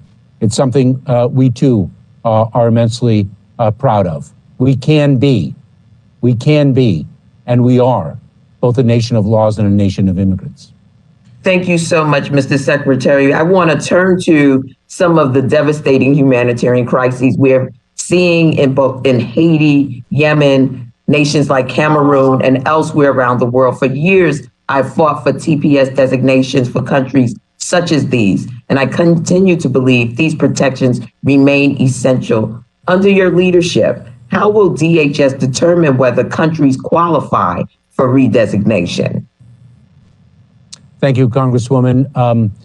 We in the Department of Homeland Security, through U.S. Citizenship and Immigration Services, study the conditions of countries that have suffered disasters, that suffer violence, military strife, and the like. We study those conditions to determine whether temporary protected status is needed in the first instance, or whether the country conditions militate in favor of the redesignation of a status previously provided. We do so in consultation with the Department of State that also studies those country conditions, and that work is underway with respect to some of the countries that you have mentioned. Thank you again, Mr. Secretary. I currently chair the subcommittee on cybersecurity, and I appreciate the department's renewed emphasis on its cybersecurity mission.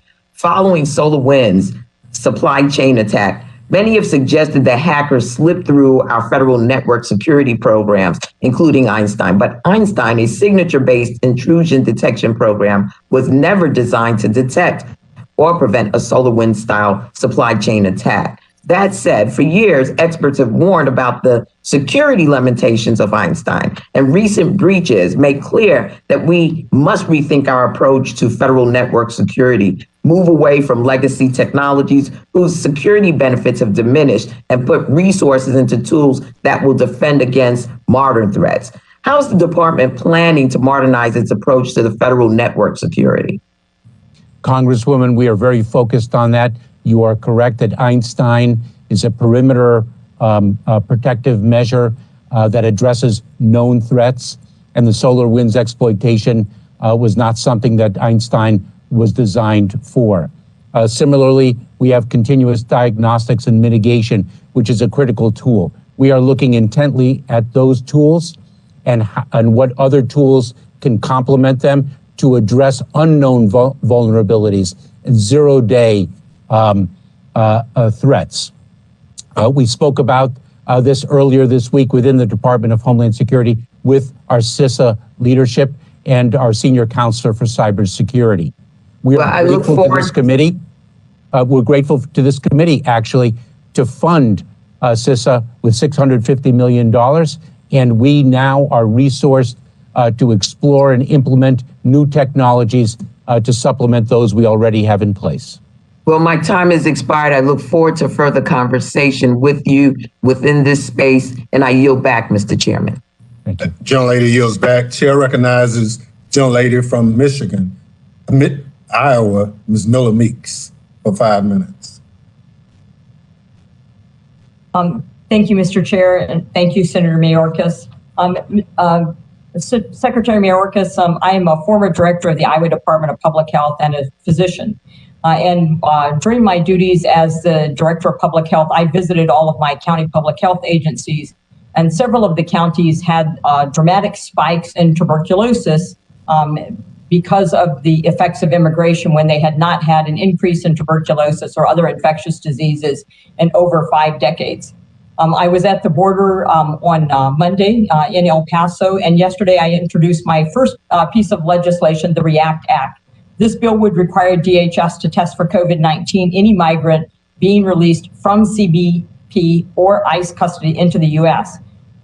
I've heard conflicting things today about testing. When we were there, migrants were not being tested, and they were released into the community, and often released into communities without knowledge of that community or foreknowledge. And what you said was that COVID-19 testing is required, and then isolation or quarantine once they've reached a community-based organization or an NGO or a sponsor. So very simply put, do you support or require testing for migrants before release, be it catch and release, be it released to a phone number on the shirt of a 1-year-old unaccompanied minor who has been to the border, or released into a community or to an NGO?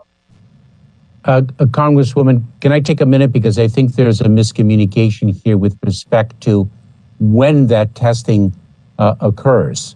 It is indeed our policy to test individuals who arrive into the United States, who are encountered at the border in between the ports of entry. It is our policy to test them. We did not have the capacity to test them at Border Patrol stations. We have since begun to build that capacity so that we can do the testing there, in addition to the other 3 means of testing individuals that I outlined in response to Congressman's earlier question. We do support the testing of individuals, and that is indeed our policy, and we have implemented practices to execute on that policy. I hope I've answered your question. Thank you. You said you support, but you don't require testing, and we know that in Brownsville, 108 migrants showed up in Brownsville and tested positive for COVID. Your department also recently announced it would be canceling an information sharing agreement with the Department of Health and Human Services. Personally, from what I experienced on the border this week, I think that's a mistake. We have unaccompanied minors as young, as you even said, some of them infants, but as young as 1-year-old, showing up with no adult supervision, with a phone number at which we're HHS is to call and turn them over to a sponsor. We need to ensure that the sponsors of unaccompanied minors are not going to turn around and traffic those minors. We've seen cases of this happening.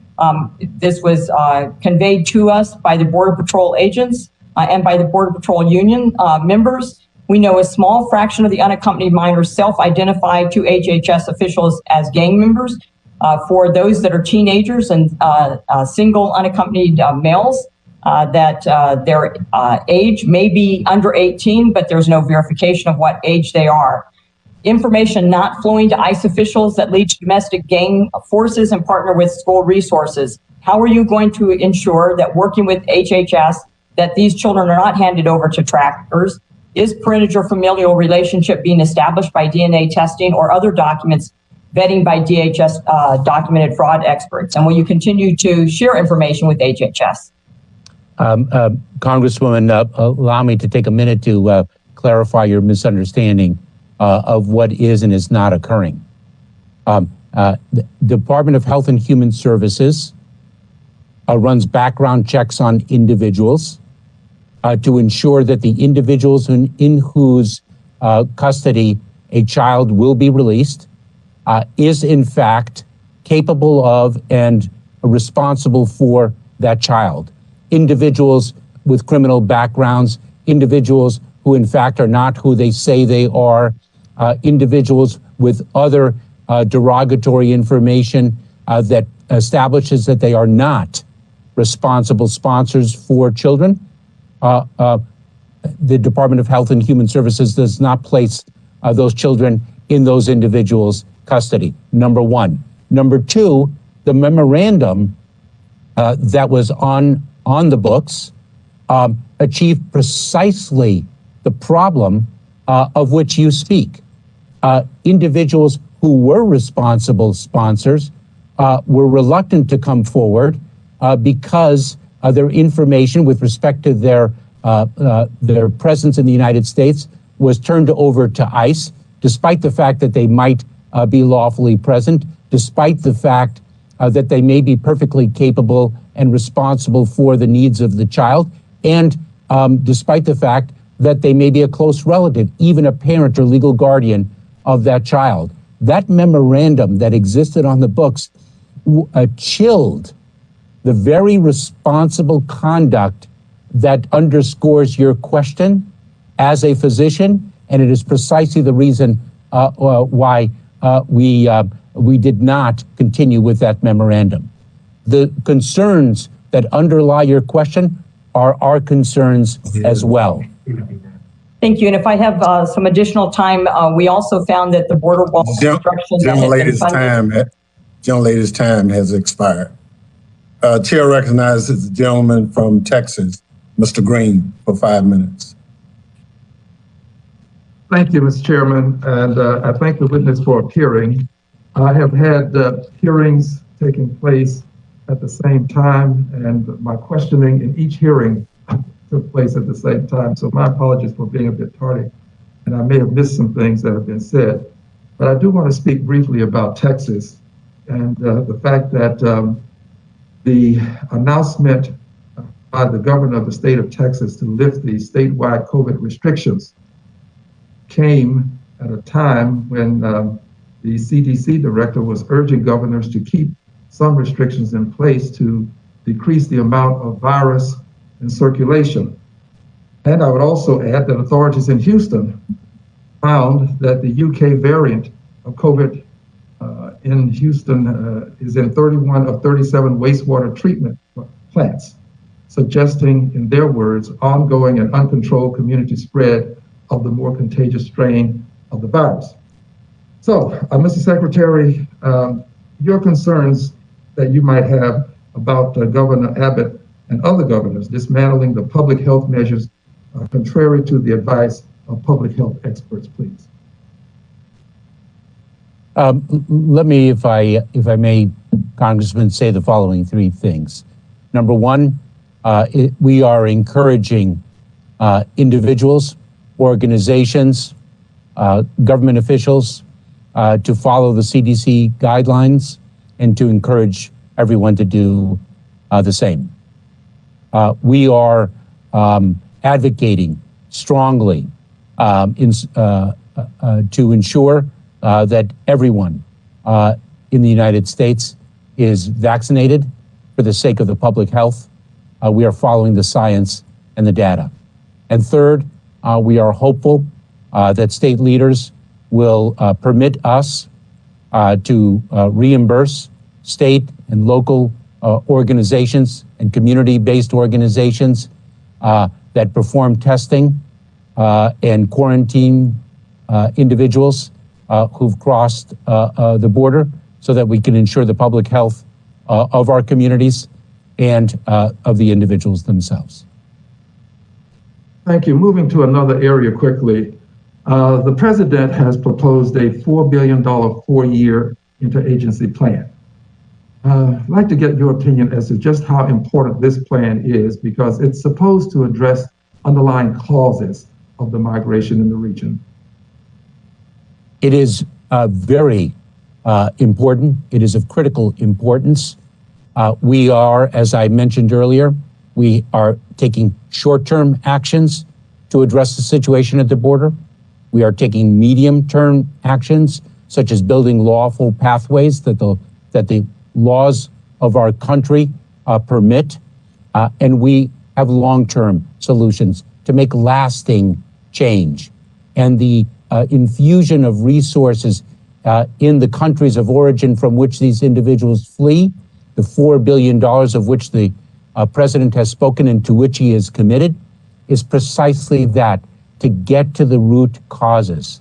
Because we can talk about the pull factors, which certainly a number of us have referenced this morning, but we have to understand that the push factors are so extraordinary. Imagine loving parents willing to allow and to their young child under the age of 18 to leave home, traverse Mexico alone to reach our southern border. That speaks of the level of desperation. And we must address the root causes that lead a loving parent to do that. And that is what the $4 billion are designed to do. Thank you, Mr. Chairman. I will yield back any remaining time that I have. Gentleman yields back. Chair recognizes gentlelady from Tennessee, Ms. Harshbarger. Thank you, Mr. Chairman, and thank you, Secretary, for being here to answer these questions. Last week, your Chief Medical Officer and Assistant Secretary for Border Immigration Policy told the committee in a member briefing that CBP does not have the ability and is not testing everyone in their custody before they're released. How many have been released? Do you know that? I'm sorry, Congresswoman. I think I committed earlier to providing that number to a fellow member of your committee, and I will certainly provide it to you as well. And as I mentioned, U.S. Customs and Border Protection did not have the capacity to test in its facilities, and now we are entering into a contract with one vendor to begin, and we will expand as needed so that we can test in a CBP facility when the other mechanisms of which I have spoken are not available. Okay, so you do not know how many have been released and how many of those individuals were tested. Do you know that? I'm sorry, I will get the data to you, Congresswoman. I apologize, I don't have it before me this morning. Okay, you know, as a U.S. citizen, we have to present with a negative COVID-19 test within 3 days to re-enter the country if we've traveled internationally. And, you know, you can't tell me how many have been released or how many were tested. We absolutely need to institute and carry out a valid COVID-19 testing program in order to be able to measure these results. So that's imperative. But I will go on. I'm on the Cybersecurity and Infrastructure Subcommittee, sir, and I'm really interested in the critical infrastructure designations of domestic supply chains. And that's something as a pharmacist I've been talking about for 25 years. You know, we're so reliant on adversarial nations such as China. And what do you see in the future with that? You know, we listened to a hearing about solar winds and how they infiltrated, and we don't even know how they infiltrated those entities. You know, we upload apps every day, and, you know, we try to keep on top of things, but it's unfathomable to me that we don't even know how that system was infiltrated. like I say, as critical infrastructure goes, what are your plans to ensure that we have domestic supply chains for things like finished pharmaceuticals or chemicals that we won't have to be reliant on adversarial nations such as China?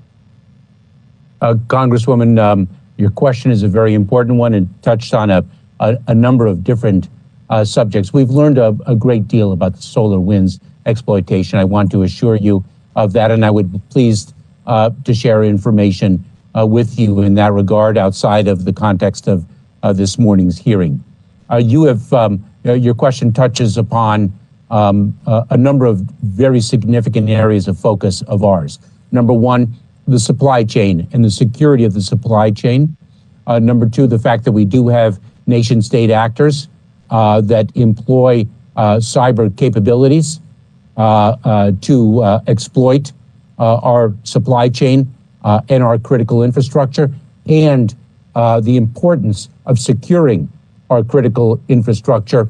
And some areas of critical infrastructure are far more advanced in their cybersecurity than others, and that is one of our critical areas of focus, is to make sure that we frankly raise the bar across the national landscape. It is so vitally important, and I think your focus on it is spot on. I don't envy you in the position you're in right now, because nobody wants these immigrants coming over. They don't want them to be hungry. They want to take care. We're a giving nation. But we do, as Dan Bishop said, we are a nation of laws, and lawlessness breeds lawlessness. And without the COVID testing, over 100 people, from what I understand, have been released into these communities. Do these people know that these people have tested positive? I mean, do they know? Do the residents of those communities know? And this is such a threat that we have to quarantine for 14 days once we've been exposed to somebody. And these people have no quarantine whatsoever. Congresswoman, let me say, we are indeed a nation of laws, and you are correct in that regard. We are also a nation of immigrants, and we can and we are both. And I appreciate your note on the humanitarian side at the very outset of your question.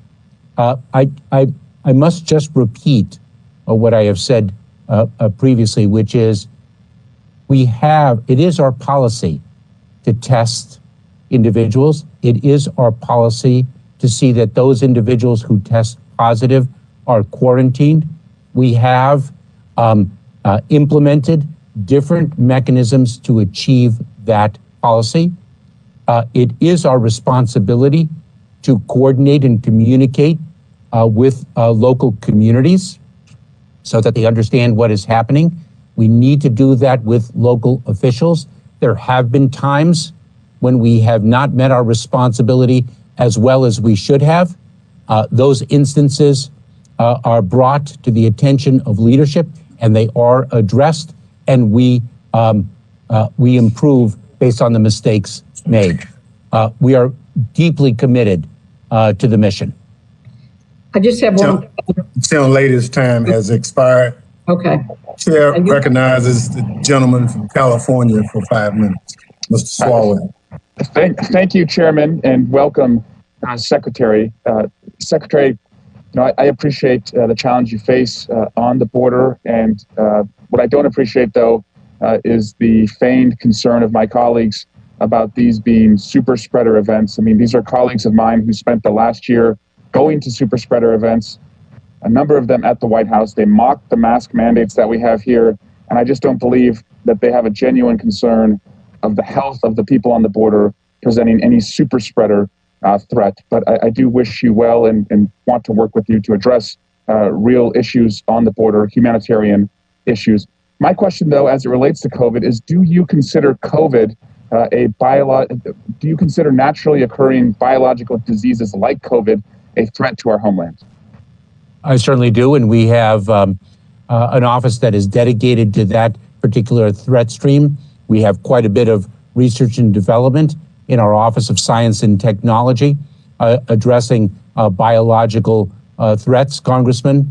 It is an area of focus, and it was when I was the Deputy Secretary of Homeland Security. And Secretary, does the office have a standing strategy to take on biological threats? It does, Congressman, and I would be very pleased to share that strategy with you and to speak with you about it outside the context of this hearing. Great. And Secretary, finally, what can we do when we looked at the recent attribution to Russia in its desire in 2016, 2018, and again 2020 to interfere in the election? What can we do to make sure that we learn from the mistakes of the past in our responses, and that as we go into a midterm election, that they are nowhere near as successful as they have been in the past? And I say that because I do think Chris Krebs and his team did the best job that we've seen in the last 4 years. But what can we do to still make sure that we attribute it to them, we publicly shame them, we stop the behavior, and we educate the American people about what their intent is? Congressman, we have quite a number of tools in our toolbox to address adverse actions by state actors. And certainly we evaluate each threat to the homeland based on the facts and the dynamics that it presents. And I know the National Security Advisor of the United States has spoken on this very subject, and that we have met on it as a government across the federal government. And I don't want to speak further to that. Val Demings and I are headed into an Intelligence Committee hearing. Val, I'm happy to yield to you if you want to get any questions in before you have to go. Chair recognizes the gentlelady from Florida for the remaining time. Thank you so much, Mr. Swalwell and Mr. Chairman. I'm not sure how much time you have left, but Secretary, thank you so much. Let me just make one thing clear. The safety of our nation is our number one concern. And one of the things that I will not do, though, is to use law enforcement as political pawns, like unfortunately I have seen too many times, or my colleagues on the other side of the aisle do. Since I have been on this committee, long before you and under a prior administration, I've heard about staffing shortages. I've heard about low morale, training challenges with Customs and Border Patrol officers and agents. And so I know, Mr. Secretary, you just got there, but could you please update us on the status of the men and women on the front line who, regardless of the political games I see and hear too frequently on the other side, are doing the best job that they can do? Congresswoman, thank you so much for that question.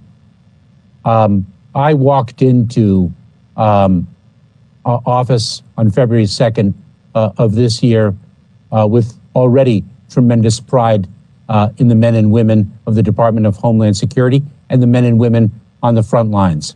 My pride has only swelled in the days since I took office. I will share with you that I was on the border a few weeks ago, and I saw the heroism, the true heroism of the men and women of the United States Border Patrol. I saw them undertake personal sacrifice to not only ensure that the border is secure, but that the needs of very young children are taken care of. And they accomplish both. I heard from them concerns about the fact that the leadership of the department in the past had not addressed their public health and well-being. I heard that from their representatives.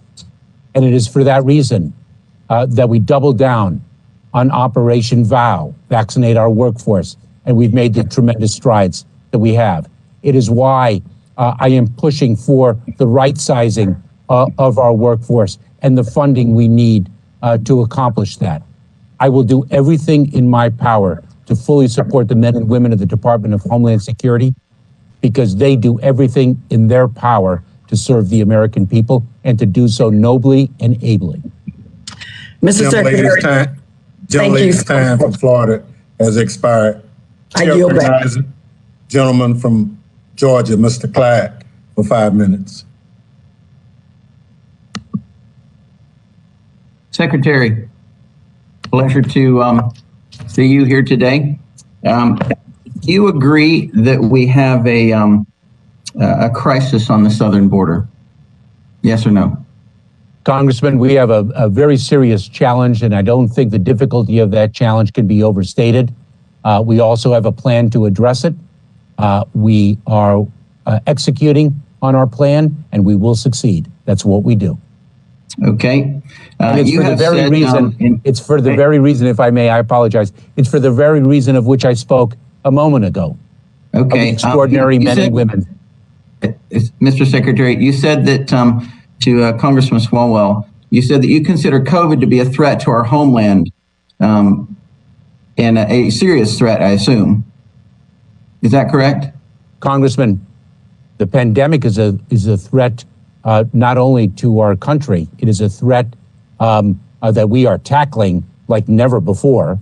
Okay. It's a threat throughout the world. All right, but thank you. Congressman Swalwell's question, I think, spoke to biological threats writ large, something that we in the Department of Homeland Security have historically addressed, thanks to Congress and the creation of an office that is specifically focused on it. Do you agree that U.S. citizens must present a negative COVID-19 test taken within 3 days to enter the country after flying internationally? Do you agree with that statement? Yes or no? I believe we require a negative test for individuals traveling internationally.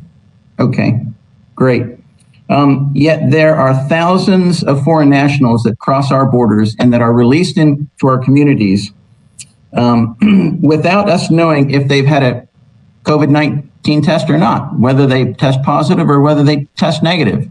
So there appears to be a more lenient standard for foreign nationals crossing our border illegally than for American citizens.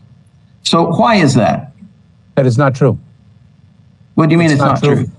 It's unequivocally not true for the reasons I've expressed. So are we testing every, are we testing every foreign national that crosses our border to see whether they have COVID or not? It is our policy, as I have articulated before, Congressman, it is our policy to test individuals who are apprehended in between the ports of entry, to test them, and if in fact they test positive, to quarantine them. That is our policy, and we have built practices to execute on that policy. So can you assure the American people that no one who has been apprehended is released into our communities with that still test positive for COVID-19? Congressman, let me be clear. There were times earlier when individuals were apprehended and we sought to expel them, and we were unable to expel them, and we were compelled to release them, and we did not have the opportunity to test them. We have addressed that situation. So right now, as we speak right now, you're telling me that no one is released into our country that is COVID-19 positive. Congressman, allow me to repeat myself if I may.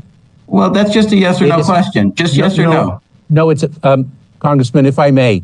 The situation at the border is complex, and the complexity is evidenced by the questions I've been receiving throughout the morning. So please, if I may, it is our policy to test and to quarantine. Okay, but are you executing to that policy 100%? We are doing the best we can to ensure that the policy is executed 100% of the time. That I can say. Okay, the best we can. So it is still possible then for COVID-19 or for foreign nationals who test positive for COVID-19 to enter our country. That's what you're saying, I guess? Congressman, we do the best we can in everything that we do. Okay, all right. Since the Biden administration took office, thousands of people have been released into the border communities. According to media reporting, since January 25th, 2021, at least 108 migrants tested positive for COVID-19 after being released into Brownsville, Texas community, where they proceeded to travel to cities throughout the United States. The mayor of Yuma, Arizona, told reporters that migrants are not being tested for COVID-19 before being released into his community, despite assertions made by the administration, and I just heard what you said. So is it the federal government's job to enforce our laws and not burden states with a public safety crisis resulting from federal policies? Congressman, it is our responsibility to enforce federal law, and the situations of which you spoke are precisely the situations that I provided in my answer to your prior question.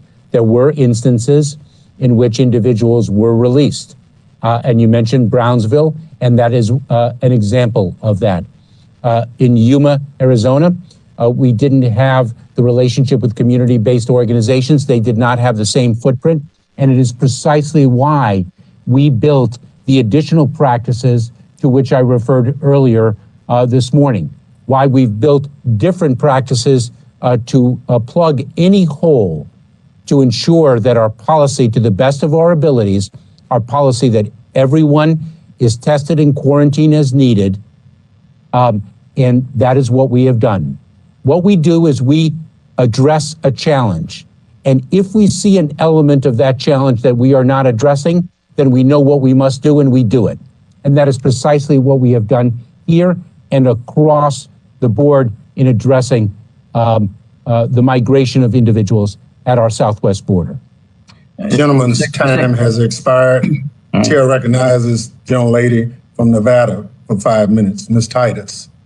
Thank you very much, Mr. Chairman, and thank you, Mr. Secretary, for being with us today. It is so refreshing to have a professional in this field, someone of your caliber, to head up Homeland Security. Over the past 4 years, it's been a revolving door. There have been about 6 different secretaries, some of them approved, some of them not, who knew very little about what should be going on over there.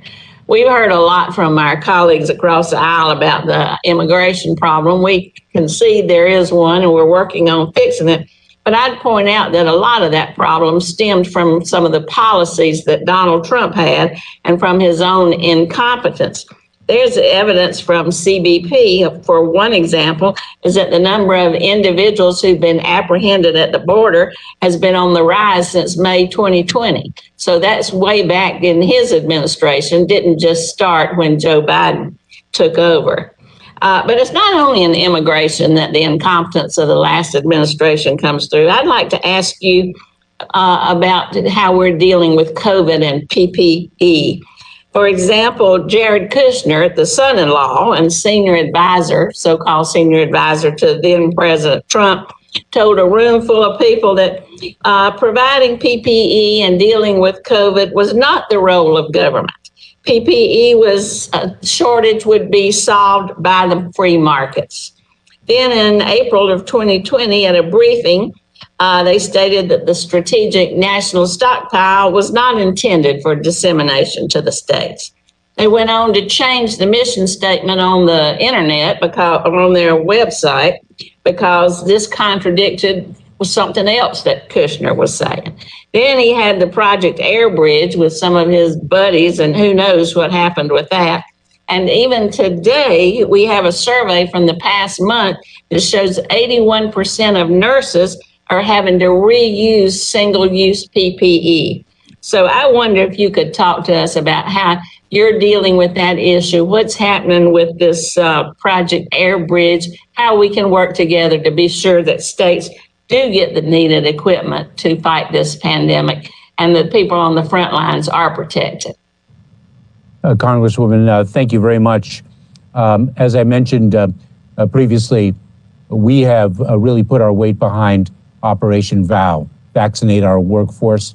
Acting Deputy Secretary Pekoski and Doctors Gandhi and Eastman, our medical professionals, are very focused on the distribution of the vaccine and accessibility of the vaccine and an administration of the vaccine to our frontline personnel, including the brave men and women of the United States Border Patrol.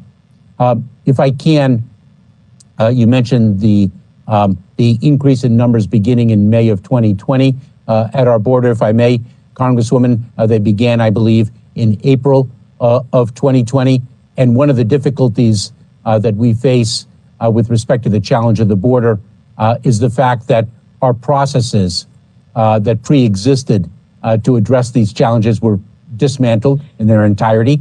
And so we're addressing the numbers while we rebuild our capabilities nearly from scratch, while we rebuild lawful pathways that the law provides that were similarly torn down, and during the time when the infusion of resources into the countries of origin to address the root causes had been discontinued.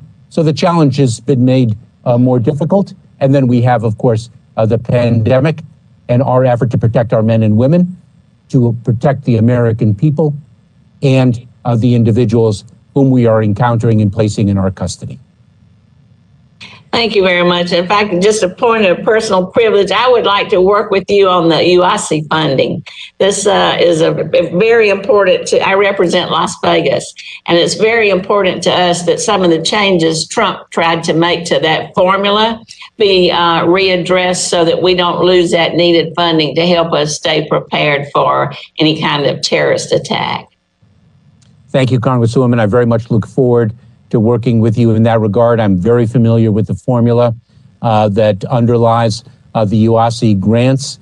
I understand some of the concerns with respect to that formula, and I look forward to working with you to ensure that the formula is what it needs to be beginning in fiscal year 2022. Thank you so much. I yield back, Mr. Chairman. Thank you very much. Gentlelady yields back. Chair recognizes the gentleman from Florida, Mr. Jimenez, for 5 minutes. Thank you, Mr. Chairman. And Mr. Mayorkas, it's a pleasure to see you here. Got a couple of questions. Is it unlawful for someone to enter the United States without the proper authorization? That was great. I'm sorry, without, forgive me, without proper authorization, whether you're a citizen, and whether you're an alien, you got some kind of visa to enter the United States. An unlawful entry into the United States is certainly unlawful. Yes. Okay, so somebody who doesn't have proper authorization entering the United States is an unlawful entry. Is that correct? Yes, that is correct, Congressman. You stated on, I believe, on several occasions, people have asked you. You made a statement to migrants across the border that were looking to come into the United States. Don't come now. Have you said that? I don't recall, but I think the message is, in fact, not to come to the border, not to take the perilous journey. The border is not open. We are expelling individuals by reason of the public health situation under the CDC's Title 42 authority. We are rebuilding, I should say, legal pathways for individuals who have claims for relief that the laws of the United States recognize and support. So you didn't say don't come now. You're saying don't come unless you meet one of these criteria. Is that your position? If you are speaking of individuals who are seeking to come to the southwest border, the message is do not come. Do not come, unequivocally. Do not come. That is correct. Okay. Thank you. I had the privilege of being with some of your agents this past Monday, and they were quite candid in what they required to do their job. Number one was personnel. You said that, and I'm not sure if this was you wanted to right size or you want to have appropriate number of people staffing at Customs and Border Protection. Are you going to be asking for additional personnel in your budget request to the president? Yes, I will be. Okay. Yes, I have. Thank you. The second thing that they asked, and it was pretty specific on their order, was finish the wall. And I know that the president stopped the construction of the wall, even portions of the wall that were already appropriated in a bipartisan manner. And so, are you going to be asking the president to finish the wall and the wall that has already been appropriated by Congress? No, I will not. And if I may speak to that, Congressman. Even though your own Customs and Border Patrol agents are saying that is definitely something that they could use, something that they want. That is not the response of the United States Border Patrol with unanimity. And I will tell you from experience that is not the path that individuals on both sides of the aisle believe is the correct one. One of the individuals, one of the members of the United States Senate, who was a hero in my home growing up, was John McCain. And I remember when I was a nominee to be the Deputy Secretary of Homeland Security, then Senator McCain articulated what we needed to do to innovate and modernize our defenses along the border. We didn't, nor should we, rely exclusively on physical barriers because the border is not the same across its many miles of stretch, and the migration challenges are not the same along the many miles of the border on the south and, in fact, on the north as well. Mr. Secretary, it's a combination of things. Secretary, it is technology. I only have a certain amount of time. All right, so it's funny you say that you don't have unanimity on that. I'm talking about the portions of the wall that have already been funded. Your agents, every single one of the agents I spoke to said that they would like to have those portions finished, that there are portions that were about to be rebuilt that were stopped, and it made no sense. And so I would ask you to reconsider what you're saying. I agree with you. There are places where the wall is appropriate and when there are places where the wall is not appropriate, because the final thing they said was they needed technology and they needed additional technology. There's apparently some kind of technology that they all really want, but that was third after building the portions of the wall that were basically stopped by the Biden administration. So I would ask you to reconsider that. And talk to your border agents, and they'll tell you which portions of the wall should be built and continue to be built, and where technology would actually be a better thing. And I don't disagree that technology in some areas is a much better way of handling it than physical barrier. Finally, that's all I have. I'm going to yield the balance of my time to Mr. Katko. You have no time to yield. Sorry. Okay. Recognize Congresswoman from New Jersey, Ms. Bonnie Watson Coleman. Mr. Chairman, I just want to commend Mr. Carlos Jimenez for trying at least. Chair recognizes the young lady from New Jersey, Ms. Watson Coleman, for 5 minutes. Thank you, Mr. Chairman. I just want to take note of a couple of things. Number one is that we're talking to an individual who's been on the job about 2 months, trying to undo the inhumanity and the incompetency of a 4-year term before that. And we need to recognize that as we're beating him up.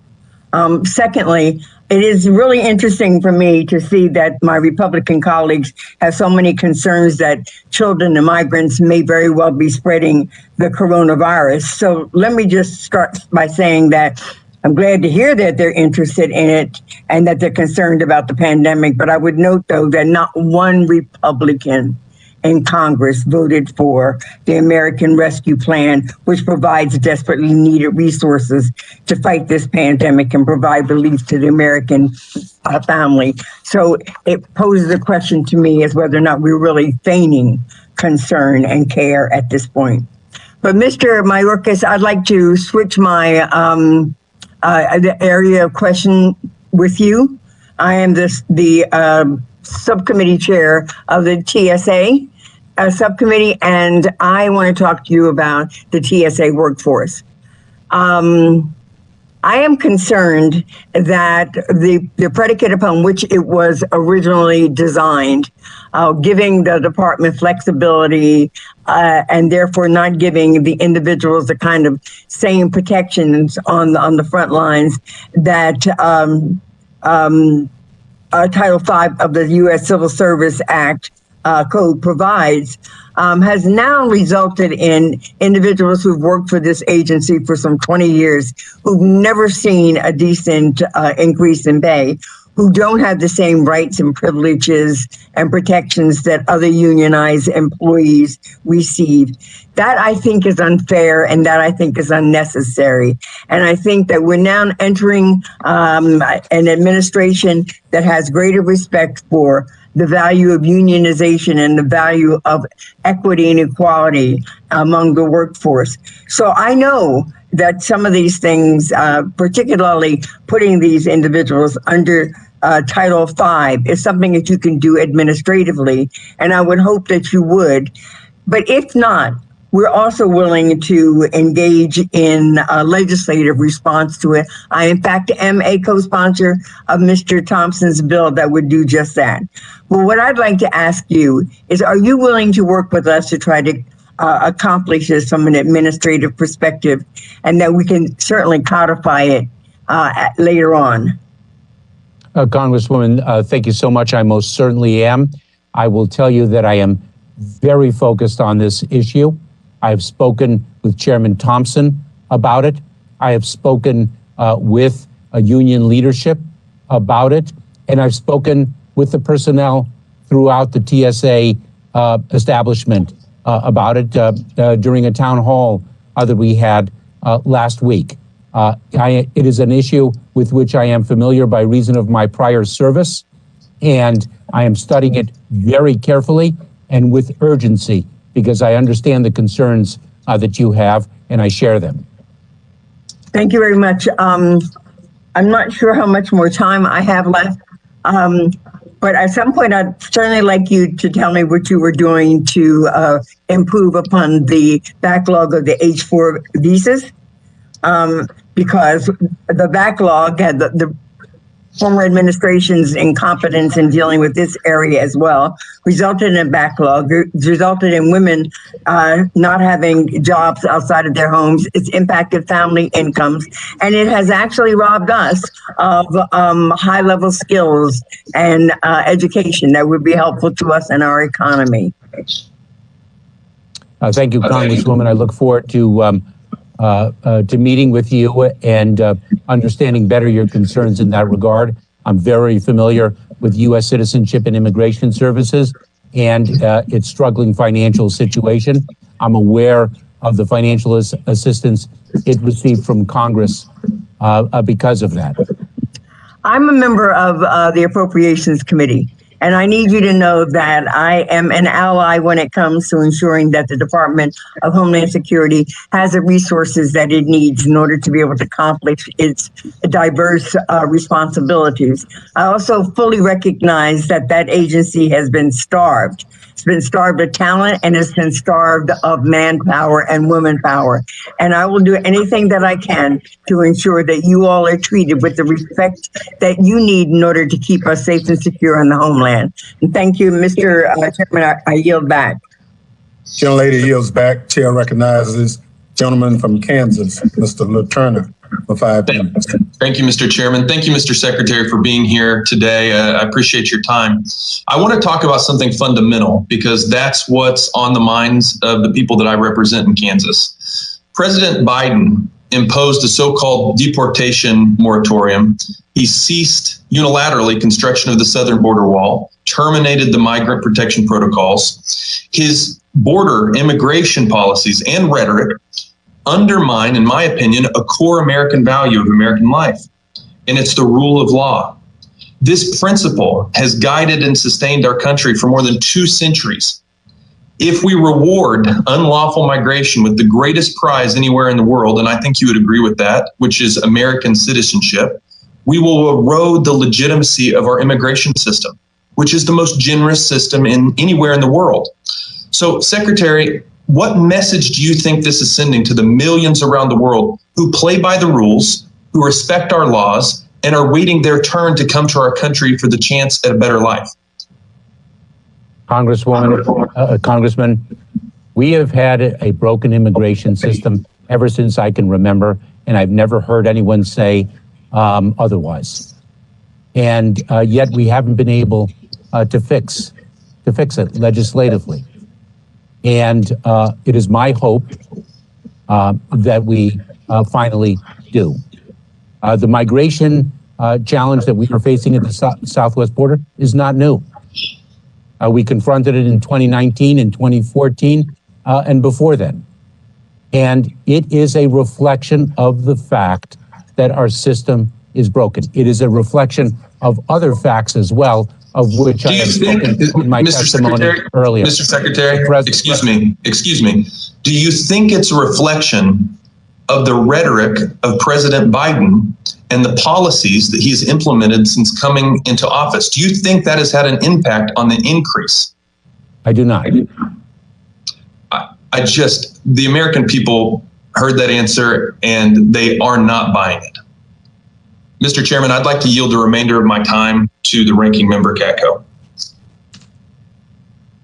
Gentleman from New York is recognized for the balance of the time.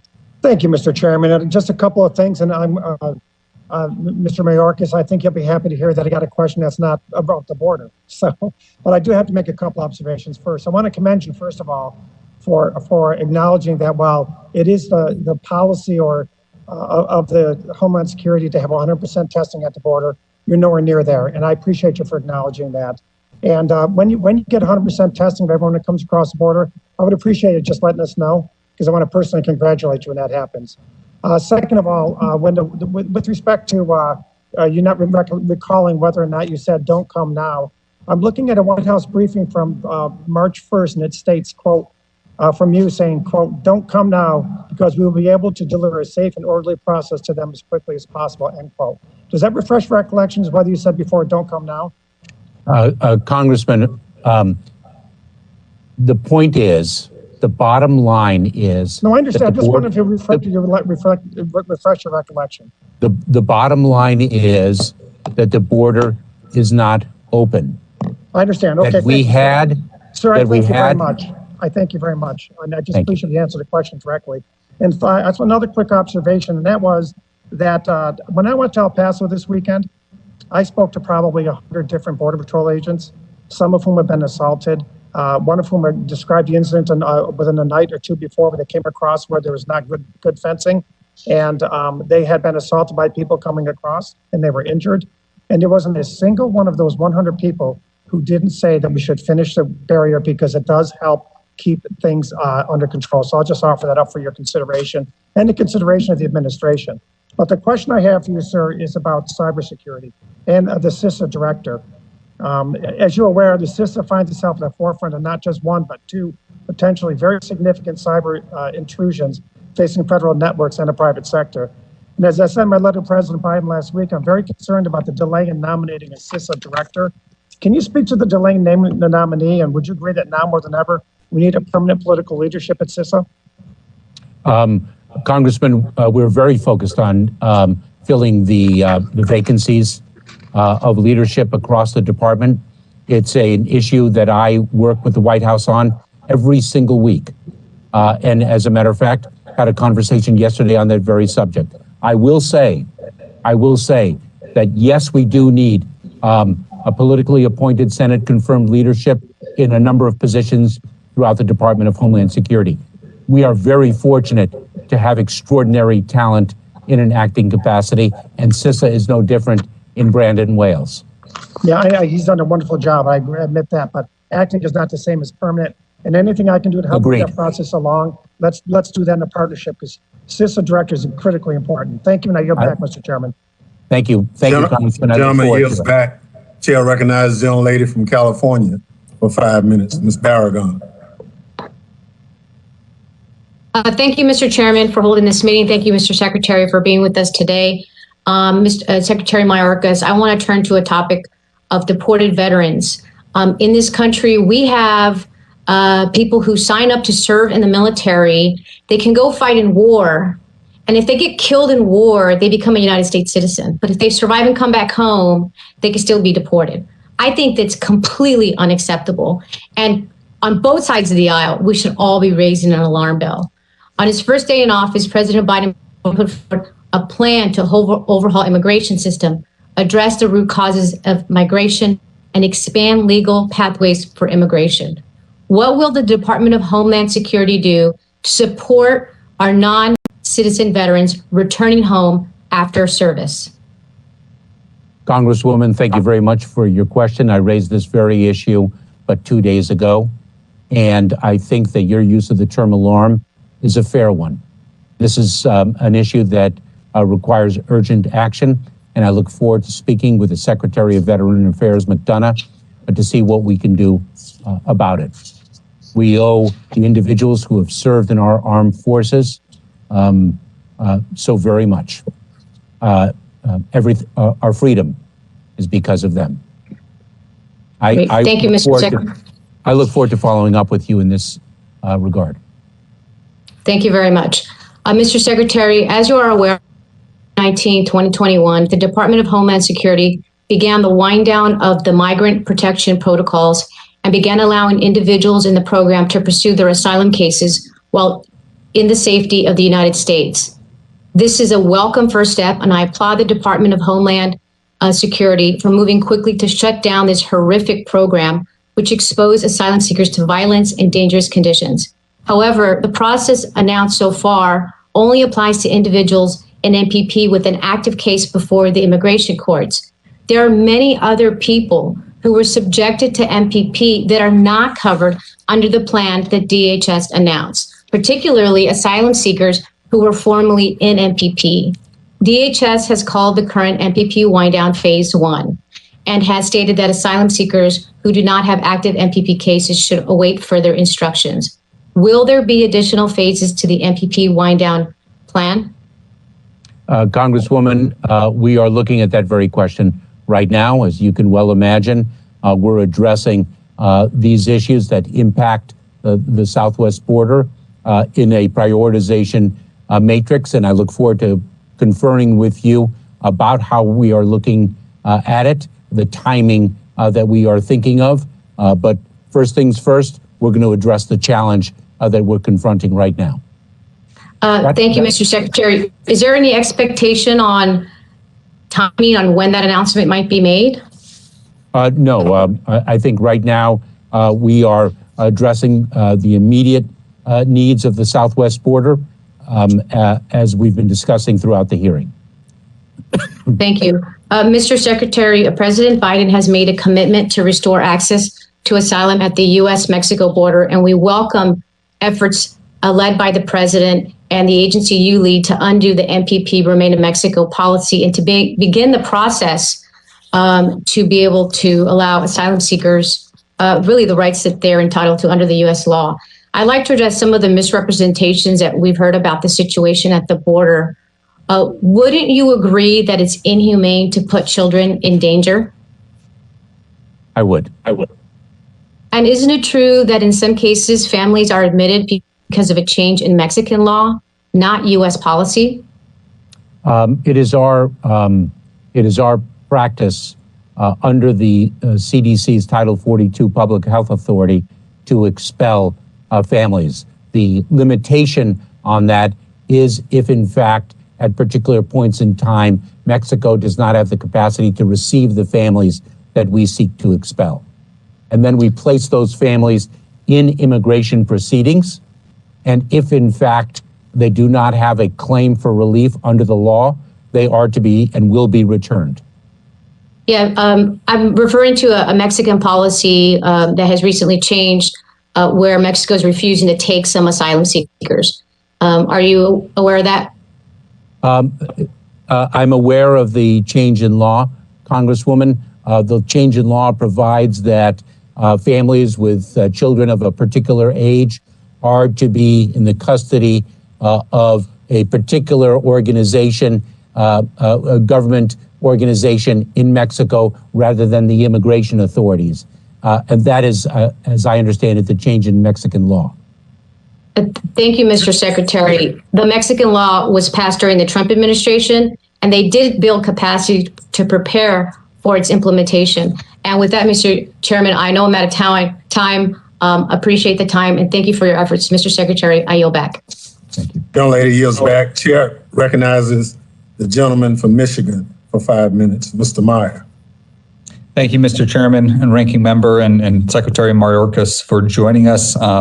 I just want to second many of the concerns that my colleagues had around our border security and around the strong influx of both asylum seekers and migrants more generally at the border. And it's obviously a pressing challenge, and I hope we will continue to work together to address it. But I wanted to touch upon another area of focus dealing with immigration and regarding that H-2B visa program. These visas are incredibly important to the economy of Michigan and to many folks who are both in the dealing with especially seasonal tourism workers.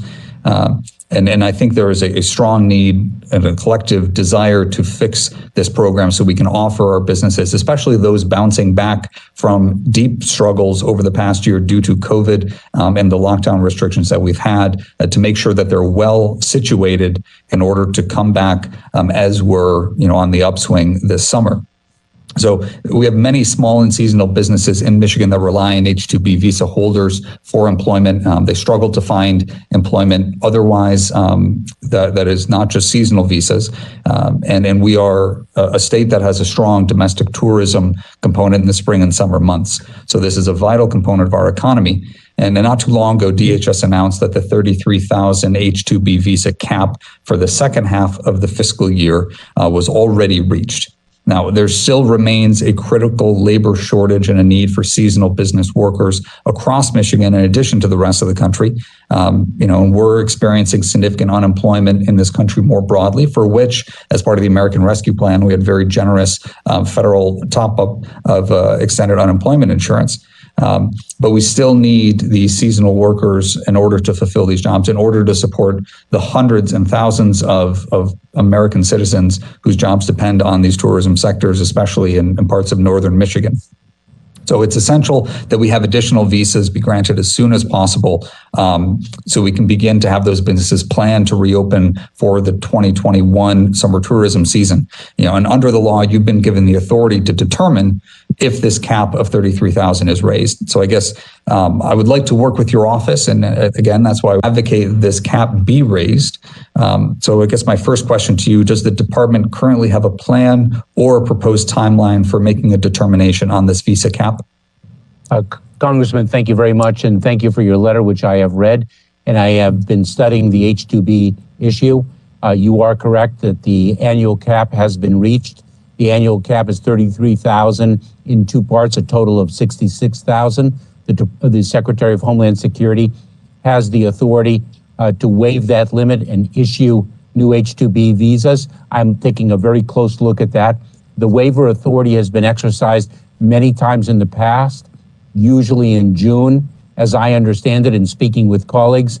And I'm looking at it with urgency because I understand your point about its seasonal nature, of course, and the summer months are looming. And if in fact that waiver authority is exercised, I understand that the speed with which it is exercised is vitally important to the market of which you speak. So I'd be very happy to speak with you outside of this hearing and confer about the issue of H-2B visas. I do thank you, Mr. That there's. Oh, I'm sorry, Congressman. I do think there are some reforms needed in that program, but perhaps they will not be accomplished in short order. Understanding that of the urgency with which you speak for the people of Michigan. Yeah, thank you, Mr. Secretary. I'm glad that you appreciate that. A lot of these businesses are hanging on by a thread as is, and in order to be fully staffed by the time both the season is starting and as additional vaccinations and restrictions are anticipated to be lifted, that planning requires months of work in advance, and obviously getting those visas in and getting the travel and the timeline set up is critical as well. So I'm heartened that you appreciate the urgency of the matter, and I look forward to working closely with your office on this, and I'm grateful that you're willing to work together with us to solve this problem, both addressing the short-term needs in the upcoming 2021 season and also focusing on what we can do in the long term to better reform these programs. Thank you, Mr. Chairman. I yield back. Gentleman yields back. Chair recognizes the gentlelady from Virginia, Ms. Loria, for 5 minutes. Well, thank you, Mr. Secretary, for joining us today. And I wanted to shift the discussion to our ports and Customs and Border Patrol. In my district, we have the Port of Virginia. And I recognize the critical role that Customs and Border Protection plays within the transportation, especially with regards to secure our nation's maritime ports and the flow, mostly in our port container traffic through there. But in the last few years, Customs and Border Patrol has increasingly relied on the ports and other non-federal entities to provide both facilities and payments of overtime for its officers in order to meet their operational needs. In my district, for example, the Port of Virginia has had to pay approximately $500,000 annually for the reimbursement to Customs and Border Patrol for overtime pay. And these are services that ostensibly, through the customs fees that are collected, should be able to support our ports without having to have an additional non-federal contribution. So I just wanted to ask you today if you would be able to provide to our district and also other ports the list of unfunded requirements, both for staffing and facilities that Customs and Border Patrol would need to be able to meet their requirements for both overtime and facilities without asking our local communities to make an additional investment in order to continue the operation of our port. Congresswoman, I look forward to looking into that and reporting the results out to you and meeting with you on this subject. It's not one that I am intimately familiar, quite candidly, but I will share with you. I know that our fee revenue revenue at Customs and Border Protection is down, but I'm not familiar with the sharing of responsibility, if you will, for overtime. I'll look into that very quickly and circle back with you. I appreciate that. And thank you so much. And we really appreciate the support that Customs and Border Protection provides to the Port of Virginia. Another issue I wanted to touch on briefly is about FEMA and disaster preparedness. We're in a coastal region that is, frequently experiencing nuisance flooding, sunny day flooding, kind of ongoing flooding issues that have become increasingly more prevalent. And wanted to talk with you about ways that FEMA could assist communities that have to deal with these continuing and ongoing issues that are not, one-time natural disasters such as a large storm. And how we could work together with the communities to deal with slow onset or continuing hazards, and how FEMA can be more involved in helping our communities through those issues. So I look forward to meeting with you about that as well, because that is something that we are looking at, especially given climate change and its impacts on the Homeland Security and our mission sets, and how we can best equip local communities to address the impacts of climate change, severe weather conditions being one of them. So I very much look forward to working with you in that regard, and we'll schedule a meeting to that end. And I thank you. Well, thank you, Mr. Secretary. And lastly, I'm new to this committee, but have been serving previously also on armed services, and I'm very glad to be serving on the Transportation and Maritime Security Subcommittee of this committee, and interested in the Coast Guard and the continued possibility of expanding the Coast Guard operations in the Western Pacific in support of enforcing, unrecognized Chinese maritime claims and illegal fishery activities, and all of those different things that are of utmost concern. So would love to also have a conversation with you about how we can further leverage the Coast Guard and these national security issues that impact our homeland. Thank you very much. I look forward to that as well. I meet regularly with the Commandant, Admiral Schultz, and our acting Deputy Secretary, David Pekoski, hails from an illustrious career in the United States Coast Guard, and I'm very familiar with the issues and very much look forward to speaking with you about them. Well, thank you, Mr. Secretary, and I yield back the remainder of my time. Gentlelady yields back. Chair recognizes gentlelady from Florida, Ms. Kamak, for 5 minutes. Well, thank you, Mr. Chairman. I appreciate everyone's time here today.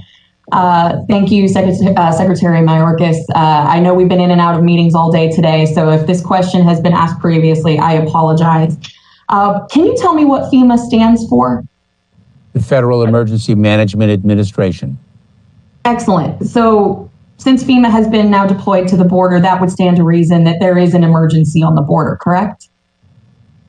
Congresswoman, perhaps you did not hear me when yes or no will suffice.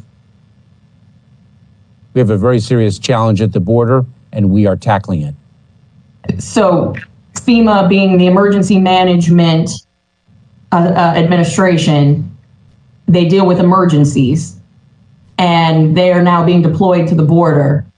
And it's not an emergency? Is that what I'm hearing? Congresswoman, if you'll allow me, FEMA, the men and women of FEMA, have tremendous capabilities, operational capabilities to address challenges that we confront in a series of our mission sets.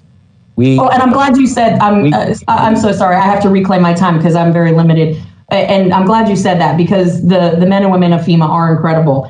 And I represent a hurricane-prone state, so this is really important to me, especially as the ranking member of the Emergency Preparedness and Response and Recovery Subcommittee. So with everything that we have going on, a global pandemic, a border crisis, with everything happening, does FEMA have the resources necessary to effectively respond to the pandemic, the border crisis, and the upcoming hurricane season, in your opinion? Yes. And again, yes, they do? Yes. Yes, and let me share with you a glowing example of that. As I said at the outset, the president set an ambitious goal for FEMA to set up 100 federally supported community vaccination centers in 30 days. They stood up 441 in 30 days, and the number is over 900 today. Their capabilities are extraordinary, and I have tremendous confidence in their ability to provide the assistance that they are to Health and Human Services in addressing and that critical infrastructure, right? Children, in handling the issue of the unaccompanied children arriving in large numbers at our southwest border, and their other mission sets. Tremendous confidence. Excellent. So real quick, talking about the infrastructure, and I know FEMA is great when it comes to standing up infrastructure, but talking about DHS as a whole, and I know you all play a role here, do you support the walls around the capital region? What wall, are you speaking of the fencing, Congresswoman? Yes, the 10-foot wall fencing with razor wire around it. Congresswoman, that is an issue that Congresswoman, if I may, that is an issue that I have not studied. I've left to the security experts with respect to what particular type of physical barriers are best suited for the protection of the capital region. And I apologize. I know I'm new here, and I know you're new here, but as Secretary of DHS, I'm trying to answer your question. You're telling me that you haven't studied whether or not a 10-foot fence around the capital region is necessary as Secretary of Homeland Security?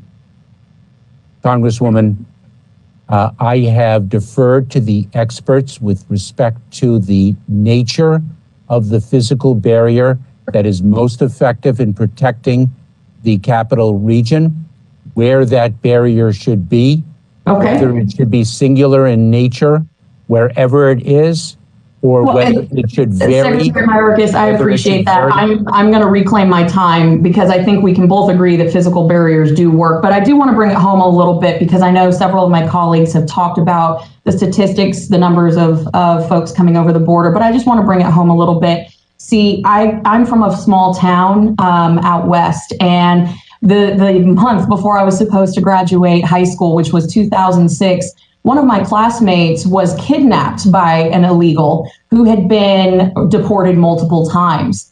And I think when you have policies that incentivize folks to come over illegally, and we don't have the proper mechanisms in place to protect our borders. As you say, FEMA has been deployed and they are an emergency agency. That kind of impact has resounding effects. So my question to you, her name was Amber Scott, the young lady that was kidnapped by this illegal criminal. Young lady, How many more Ambers have to be kidnapped across America before you will take action?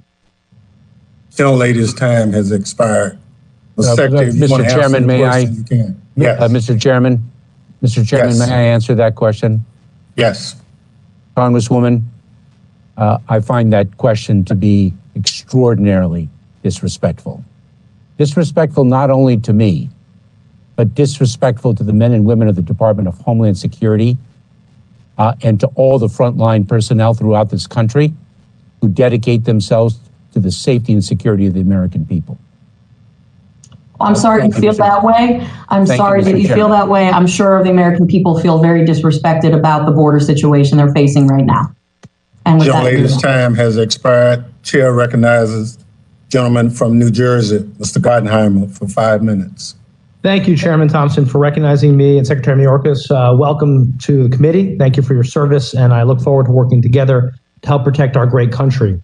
With the attack on the U.S. Capitol on the 6th of January, we witnessed the merging of a wide range of domestic extremist ideologies, including members of groups with international ties like the Proud Boys, domestic extremist militia groups like the Oath Keepers and the Three Percenters, as well as followers of QAnon, Stop the Steal, and other movements. If I can ask, as head of the Department of Homeland Security, do you agree that racially and ethnically motivated violent extremists present one of the greatest threats to our safety and security as Americans? I certainly do, Congressman.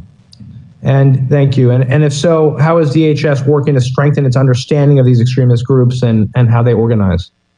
Congressman, we are gathering intelligence and information from varied sources. We are communicating that information to state, local, tribal, and territorial personnel to ensure that our first responder communities across the country are well equipped with that information. We have dedicated funding to equip state, local, tribal, territorial organizations with the ability on their own to detect and respond to those threats. We have a number of different efforts underway. We work in close partnership with the Federal Bureau of Investigation in the dissemination of products to communities through a joint information bulletin. We have many efforts underway, and I look forward to elaborating with you when we meet outside the context of this hearing. Thank you so much. Welcome that opportunity. Thank you so much, and I do as well, sir. In my home state, in the New Jersey Office of Homeland Security and Preparedness, has been warning of the threat of militia extremist groups for several years now. In fact, it was the very first government entity in the United States to label white supremacy as a top-level terror threat. The state's Fusion Center also produces analysis and shares intelligence related to domestic terrorism threats. One thing that's come up over the years now is with DHS is how to make sure it does a better job disseminating and making use of information analysis produced by states like New Jersey and other state homeland security agencies to counter the domestic terror threat. Is that something you have plans of doing more of? And I just want to get a sense of what your strategy is there. Most certainly. Our ability to gather together information and intelligence and disseminate it effectively to the first responder community throughout the country is an essential element of our battle against domestic violent extremism. We have extraordinary individuals here in the Department of Homeland Security who are focused on that. You mentioned, Congressman, the Fusion Center in New Jersey, and I am familiar with it. I am very familiar with the National Fusion Center organization led by Mike Sena, and that is a critical vehicle in my mind. And we have to really resource the fusion centers so that we have an architecture across the country to use the information advisedly and effectively in countering this very serious threat that our homeland faces. Grateful for that. What do you see, as you probably are aware, it seems that many of these domestic terror groups and movements are increasingly decentralized and don't always rely on a single leader or defined structure. What challenges do you see that are unique or particular by these threats from a decentralized extremist network? What threats that provide to the Homeland and to law enforcement? And what do you think we should be doing about that? Congressman, I think the fact that it is a decentralized threat, that it is so diffuse, that we're speaking of loose affiliations, we're speaking of lone actors. Right. We are addressing the fact that the problematic ideology that underlies their drive to violent acts is so easily disseminated throughout social media. That presents a challenge that is really quite difficult. And I met as recently as yesterday with personnel, my colleagues across the federal government, to develop strategies and best understand the threat and how we can most effectively confront it on behalf of the American people. Thank you, Mr. Secretary, and look forward to working together. Thank you so much. I yield back. Thank you. Gentleman's yield back. Chair recognizes the gentleman from Texas for 5 minutes, Mr. Pfluger. Thank you, Mr. Chair. Thank you, Mr. Secretary. And I appreciate your words saying that you'll do everything you possibly can to support the CBP agents, those in DHS that are doing their level best every single day to protect this country.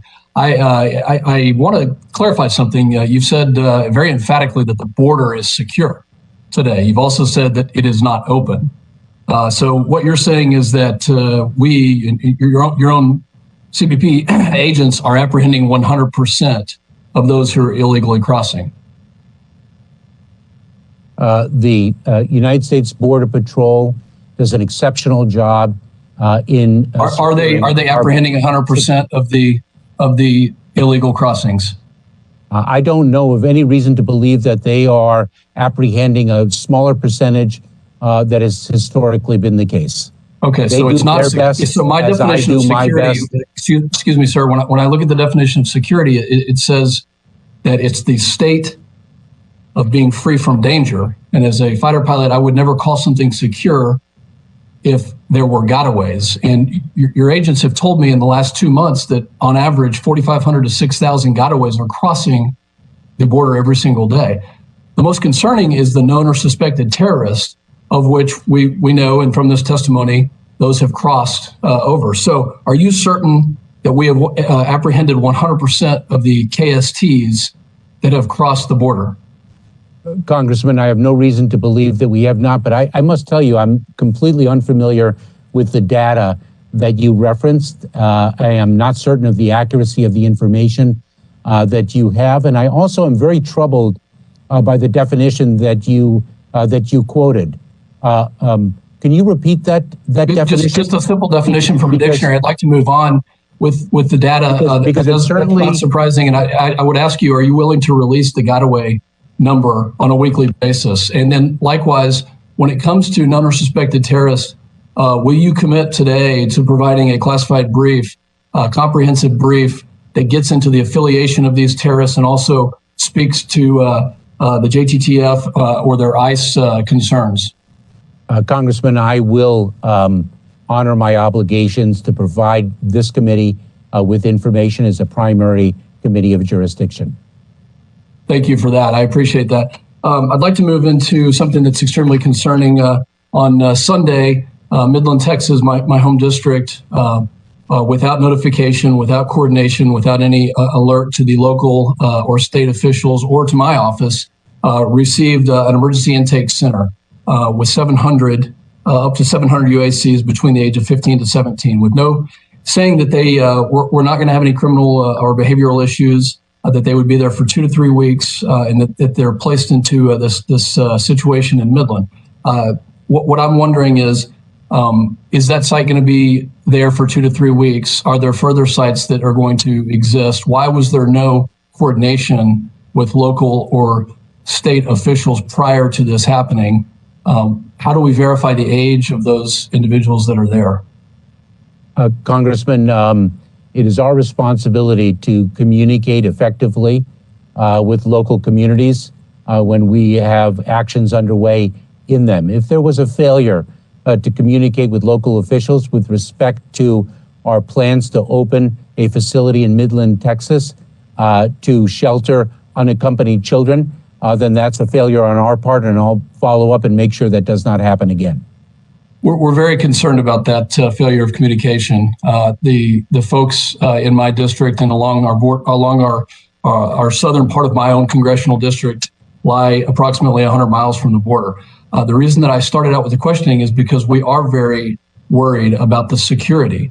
And when you say the border is secure, and there are literally hundreds, if not thousands, of folks that are crossing that are not contacted, that are not apprehended, I have major concerns about that. We know this because there are drones that see these individuals crossing without contact. We know this because the sign cutting along the border where there are not physical barriers or technology. Mr. Secretary, it's very concerning our policies in the last couple of months that have reversed course. And I don't have to go back into detail from this hearing today on the questioning that's already happened. Will you commit to doing everything you possibly can to secure our border? Yes, I will. I have, as have the men and women of the Department of Homeland Security. We've been unwavering in that commitment. And your citation to the past 2 months in the context of this issue, I would respectfully submit is misplaced.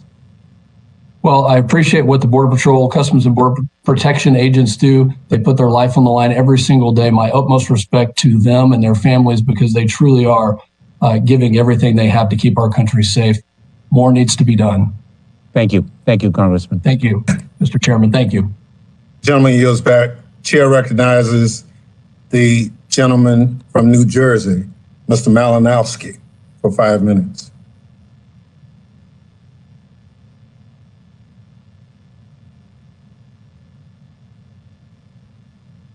While he's coming, we recognize the gentleman from New York for 5 minutes, Mr. Torres. Unmute yourself. I think the congressman came, so I'll defer to him since he has. Hi, I'm here.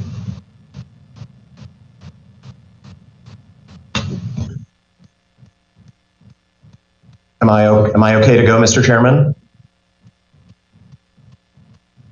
Yes, you are. Thank you so much. Mr. Secretary, thank you so much for being here with us today. I'll just start with an observation. As an immigrant to this country myself, I've been listening to this debate, and I think it's important that we remember that over the last 4 years, we're talking about illegal immigration. We have seen an across-the-board effort to try to limit, shut the door to legal immigration to the United States. Asylum virtually shut down.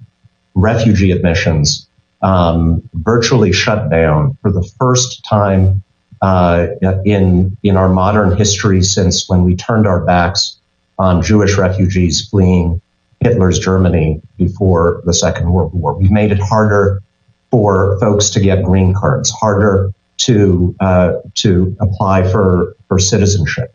We've banned travel and admissions from particular countries. This is a crisis. This is a moral crisis.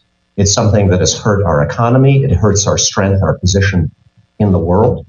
And when I listen to my friends on the other side, I really think that they need to decide, as we face questions about the Dreamers and about immigration reform, are they still the party of Reagan? Are they still the party of John McCain? Are they still the party that agreed in 2013 to an immigration reform compromise very similar to what President Biden has just put forward? My Republican colleagues know, they say this very often, and they're absolutely right, that we are beginning a contest as a country with the Communist Party of China. And I wish that they would recognize that one of our greatest strengths in that contest is that we are the country, the United States, not China. We are the country that attracts energy and youth and talent from around the world. That millions of people want to be American citizens. Millions of people want to be American taxpayers, want to be American soldiers. Why would we squander that advantage? I hope we don't, for the sake of promoting fear in the service of political ends. So with that comment, Mr. Secretary, just a couple of questions in that spirit. One, President Biden has pledged to raise the cap on refugee admissions after we nearly shut down refugee admissions under the Trump administration.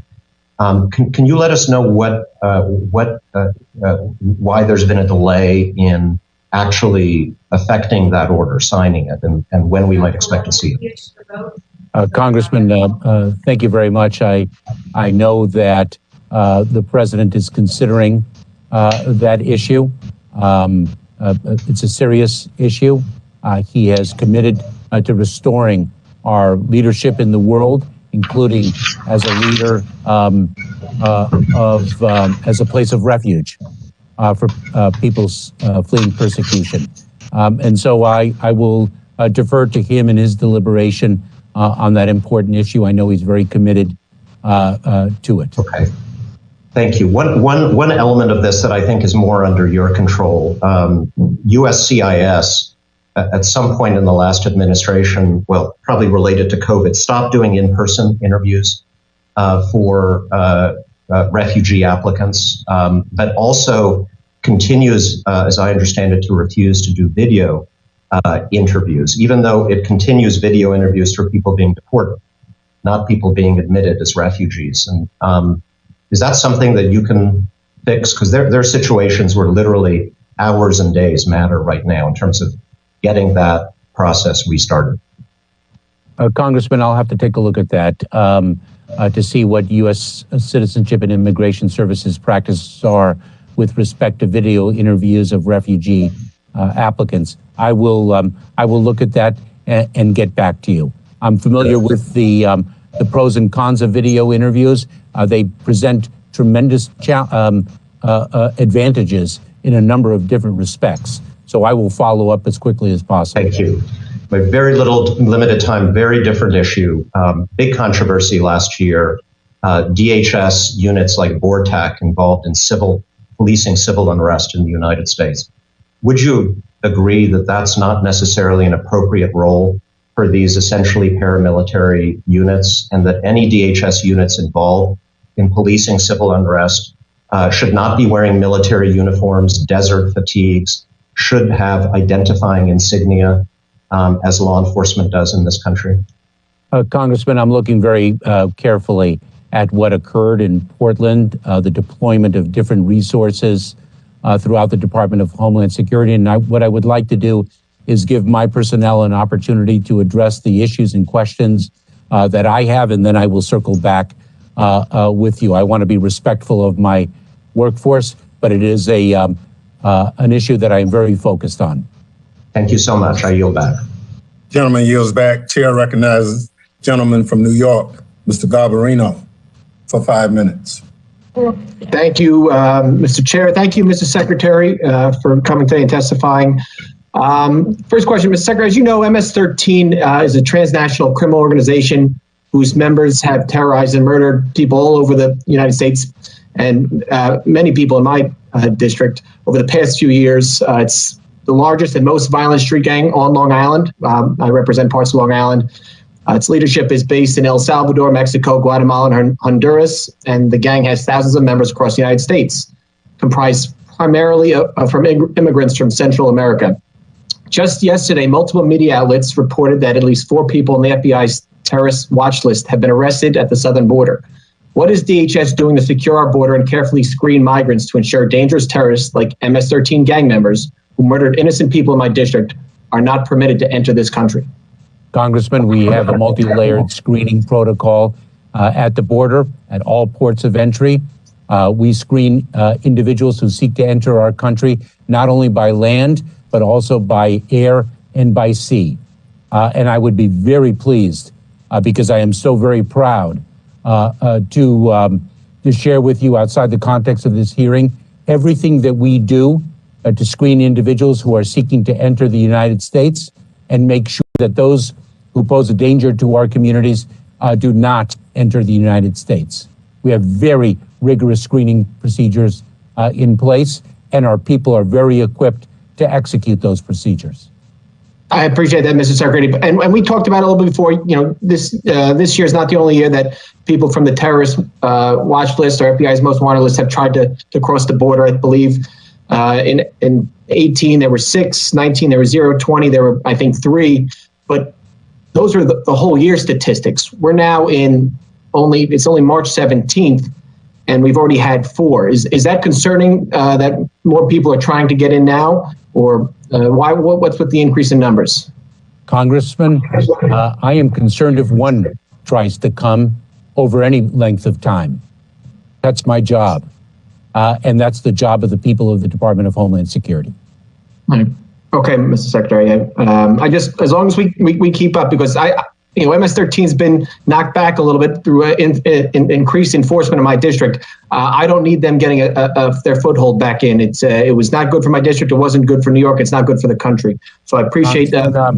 Congressman, I didn't mean to interrupt, but I prosecuted MS-13 gang members. I prosecuted many different types of gang members as in my work as an assistant United States attorney as the United States attorney across the country in the Central District of California.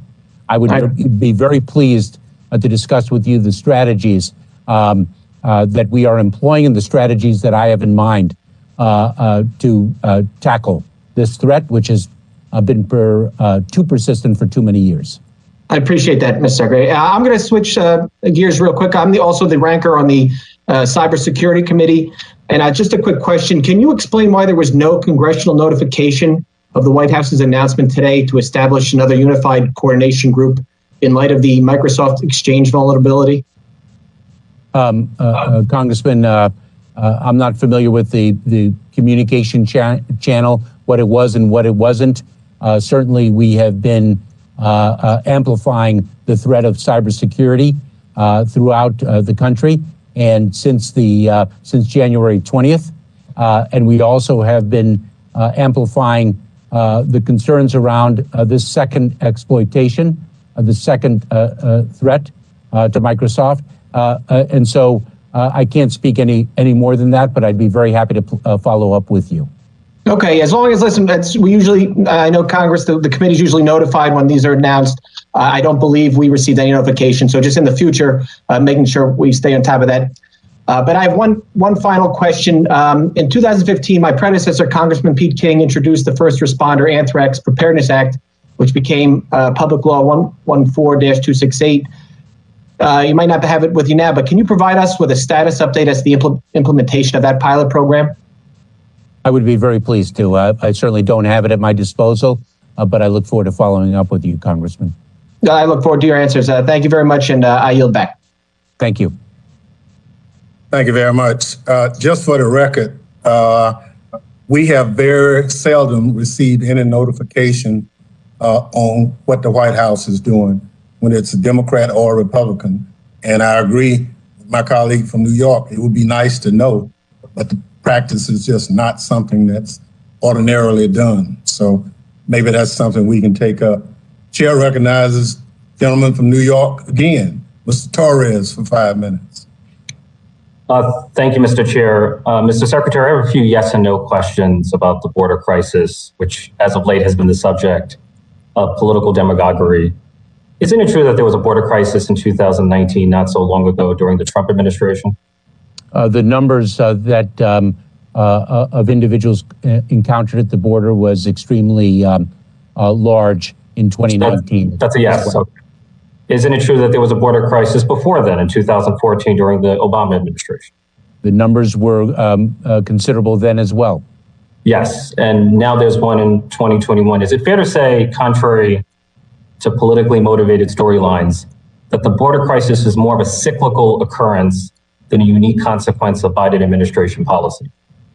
I would say it is episodic, Congressman, and this is, we have experienced episodes of increased migration for many, many years, throughout many years. In both Democratic and Republican administrations? Oh, absolutely. It speaks so profoundly of the need to once and for all fix our broken immigration system.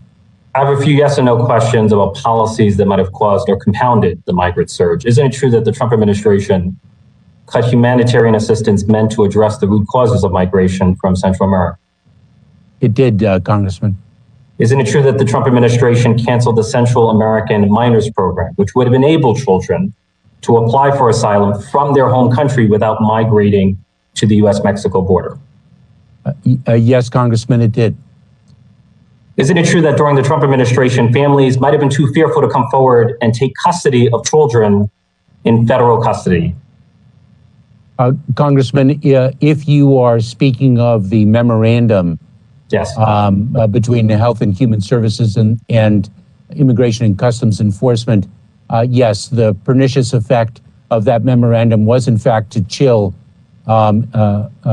relatives, sponsors from coming forward to shelter unaccompanied children, indeed. So is it fair to say that the seeds of the present border crisis were planted long before you assumed office? I would say, Congressman, that the challenge that we are confronting at the border is made far more difficult by reason of the factors that you have identified and some others as well. I have a question about the 287G program. In August of 2020, then candidate Joe Biden committed to ending the 287G program, which allows state and local law enforcement to collaborate with ICE. Do you intend to fulfill that promise and end the 287G program?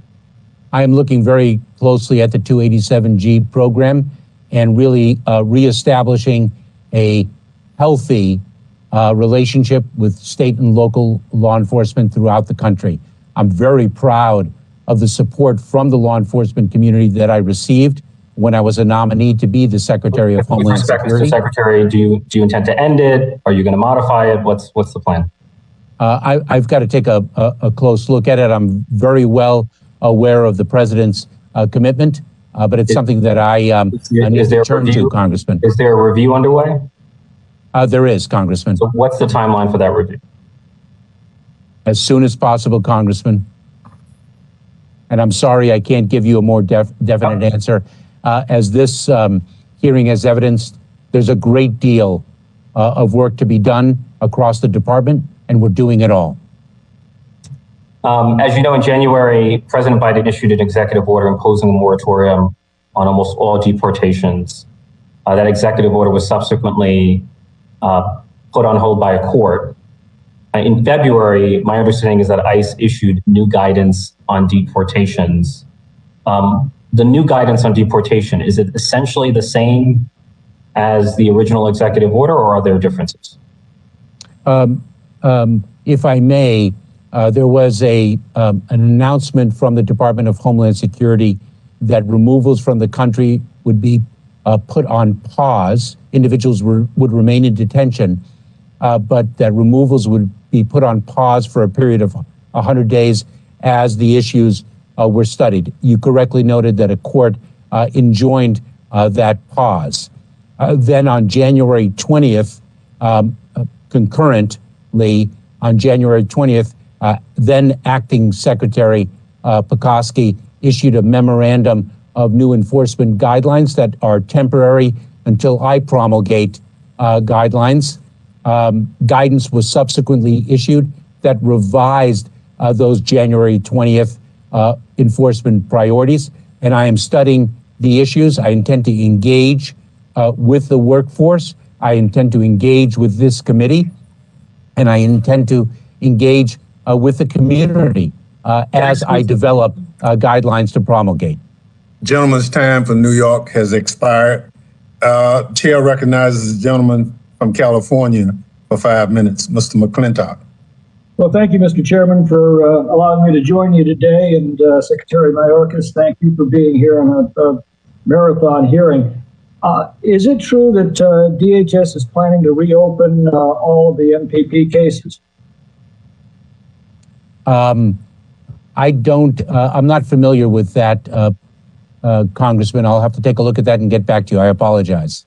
We're certainly processing individuals with active cases in an orderly way through discrete ports of entry. We have indeed commenced that process, and it's proving quite successful. I thought one of the executive orders was to basically invite the MPP applicants into the country? Congressman, as I've indicated, what we have done is we have developed a safe, orderly, and humane way for individuals with active cases in the MPP program. How many are we talking about? Yes, Congressman. How many? To be processed through the ports of entry so that they can pursue their claims under the law in the United States. So I assume the answer is yes, you are bringing them in. How many? I will get for you the numbers that we have admitted who have claims for relief under the law in the United States already made. All right. Do you agree with the Trump regulation prohibiting aliens with DUI convictions, which the DUI resulted in serious bodily injury or death of another person, making them ineligible for asylum? I'm not familiar. Is there a regulation on point, Congressman, to address that? Specifically discussing who's eligible for asylum. The Trump administration promulgated a regulation saying you've got a DUI conviction, for example, that resulted in serious bodily injury or death of another person, you're not eligible for asylum here. Do you agree with that policy? I'm not familiar with that regulation, but I will make this statement quite clearly. Individuals who pose a public safety threat will not remain in the United States. Does that include DUI convictions? It can. Does it include child abuse, child neglect, child abandonment? It can.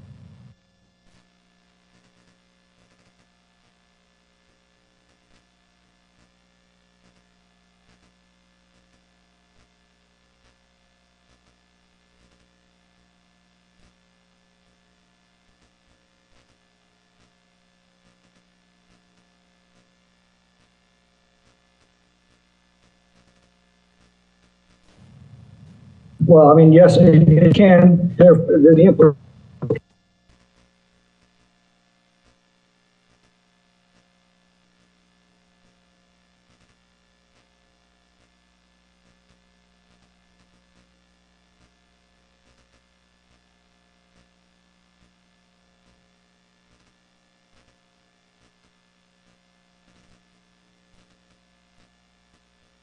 implication is, or it cannot.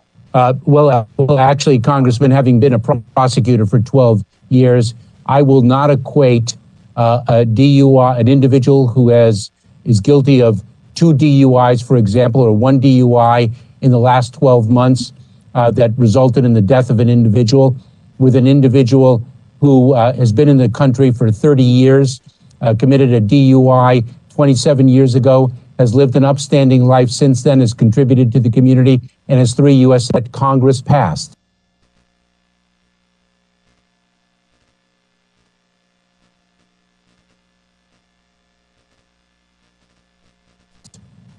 We are expelling single adults. Again, with all due respect, every interview I've seen with these individuals coming across the border say they're responding to the change policies that the administration's announced and implemented. They hear from their friends and families that they've been successfully admitted. So the message that you are sending is pretty loud and clear to the enormous number of people now heading north to the border. I just wonder how Gentleman's time has expired. I must recognize the young lady from Texas. If I may, Mr. Chairman, I respectfully and strongly disagree. Chair recognizes the young lady from Texas, Ms. Escobar. Thank you so much, Mr. Chairman. My community has been mentioned a number of times during this hearing, and minority members of this committee flew to my community on Monday, so I'm very grateful for the opportunity you've given me to participate. Secretary Mayorkas, it's great to see you. Thank you for your testimony today and for the competent leadership you are finally providing the Department of Homeland Security. I represent El Paso, Texas, a community that is deeply impacted by the Department of Homeland Security, by its successes or its failures. And I just want a word to all of my colleagues who are eager to come to El Paso. Please check in with me. I would love to connect you. You know, it's easy to connect with law enforcement. Would love to connect you with the advocates and attorneys and all the folks working on the humanitarian end of this multifaceted challenge that we have on the border. Only by understanding all these facets can we bring forward legitimate, credible solutions. El Paso is on the front lines. It has been. We were the site of the test to separate families, children from their families, and many other policies. And I think all of us, especially El Pasoans, can agree that this is unsustainable for everyone involved, for the migrants, for the agents, the nonprofits, and the volunteers. And so I want to focus on solutions. My Republican colleagues, especially on this committee, are focusing on trying to return to the Trump-era status quo. So, Mr. Secretary, I want to take those recommendations that they have to their logical conclusion. And I'm going to ask that you be as succinct as possible because I've got a lot to try to get through in my 3.5 minutes left. Mr. Secretary, did migrants stop their journey northward while Donald Trump was president? No, Congresswoman, they did not. They also say that you should continue spending billions of dollars that have been taken from our military on building and maintaining a wall. Mr. Secretary, on Sunday, I met an MSNBC reporter at the wall in El Paso. Just before I arrived, the MSNBC film crew filmed adult men climbing over the wall with a makeshift ladder. They were later apprehended by Border Patrol. But, Mr. Secretary, do walls stop people from coming to the United States? They do not, Congresswoman. The security of the border requires a multifaceted approach. Physical barriers, individual personnel, and technology. And the use of technology should be exploited in the best sense of that term. Its capacity is enormous. Thank you, Mr. Secretary. My Republican colleagues and my Democratic colleagues alike, we all feel immense concern about vulnerable souls and their journey northward being targeted and victimized by cartels. But at the same time, my Republican colleagues are asking that you reinstate MPP. Are you aware, sir, that the families, the women, children, vulnerable populations who have been subjected to MPP were targets of and victims of crime from those cartels and criminal organizations while they waited for their asylum hearings in a land that was not their own? I'm very familiar with that, Congresswoman. Quite frankly, I'm very familiar with what happened to very young children, many under the age of 10, 12, who were expelled by the prior administration, and what happened to them in the hands of traffickers or otherwise dropped off in a country with which they were unfamiliar. Thank you, sir. I have 1 minute left, and I'm going to try to get through as much as possible. My Republican colleagues would like to see the continuation of Title 42 expulsions. I'm not a fan. But is Mexico going to accept folks that America is expelling into their country indefinitely? I mean, can we expect Mexico to forever just take everyone, continue to accept everyone that we expel? Or might they at some point tell us no? Congresswoman, the expulsion authority is not an immigration authority. I just want to be clear, it is a public health authority of the CDC. And we work very closely with Mexico in addressing the public health imperative. Mr. Secretary, just two last statements that I'd like for you to follow up with me in my office about. The first, we've gotten reports of families who were expelled under Title 42 in the Rio Grande Valley, flown to El Paso, and then expelled from El Paso into Ciudad Juarez. I want to know why that's happening, how many families that's happened to, what the plan is. And so I'd like an explanation, please, on that front.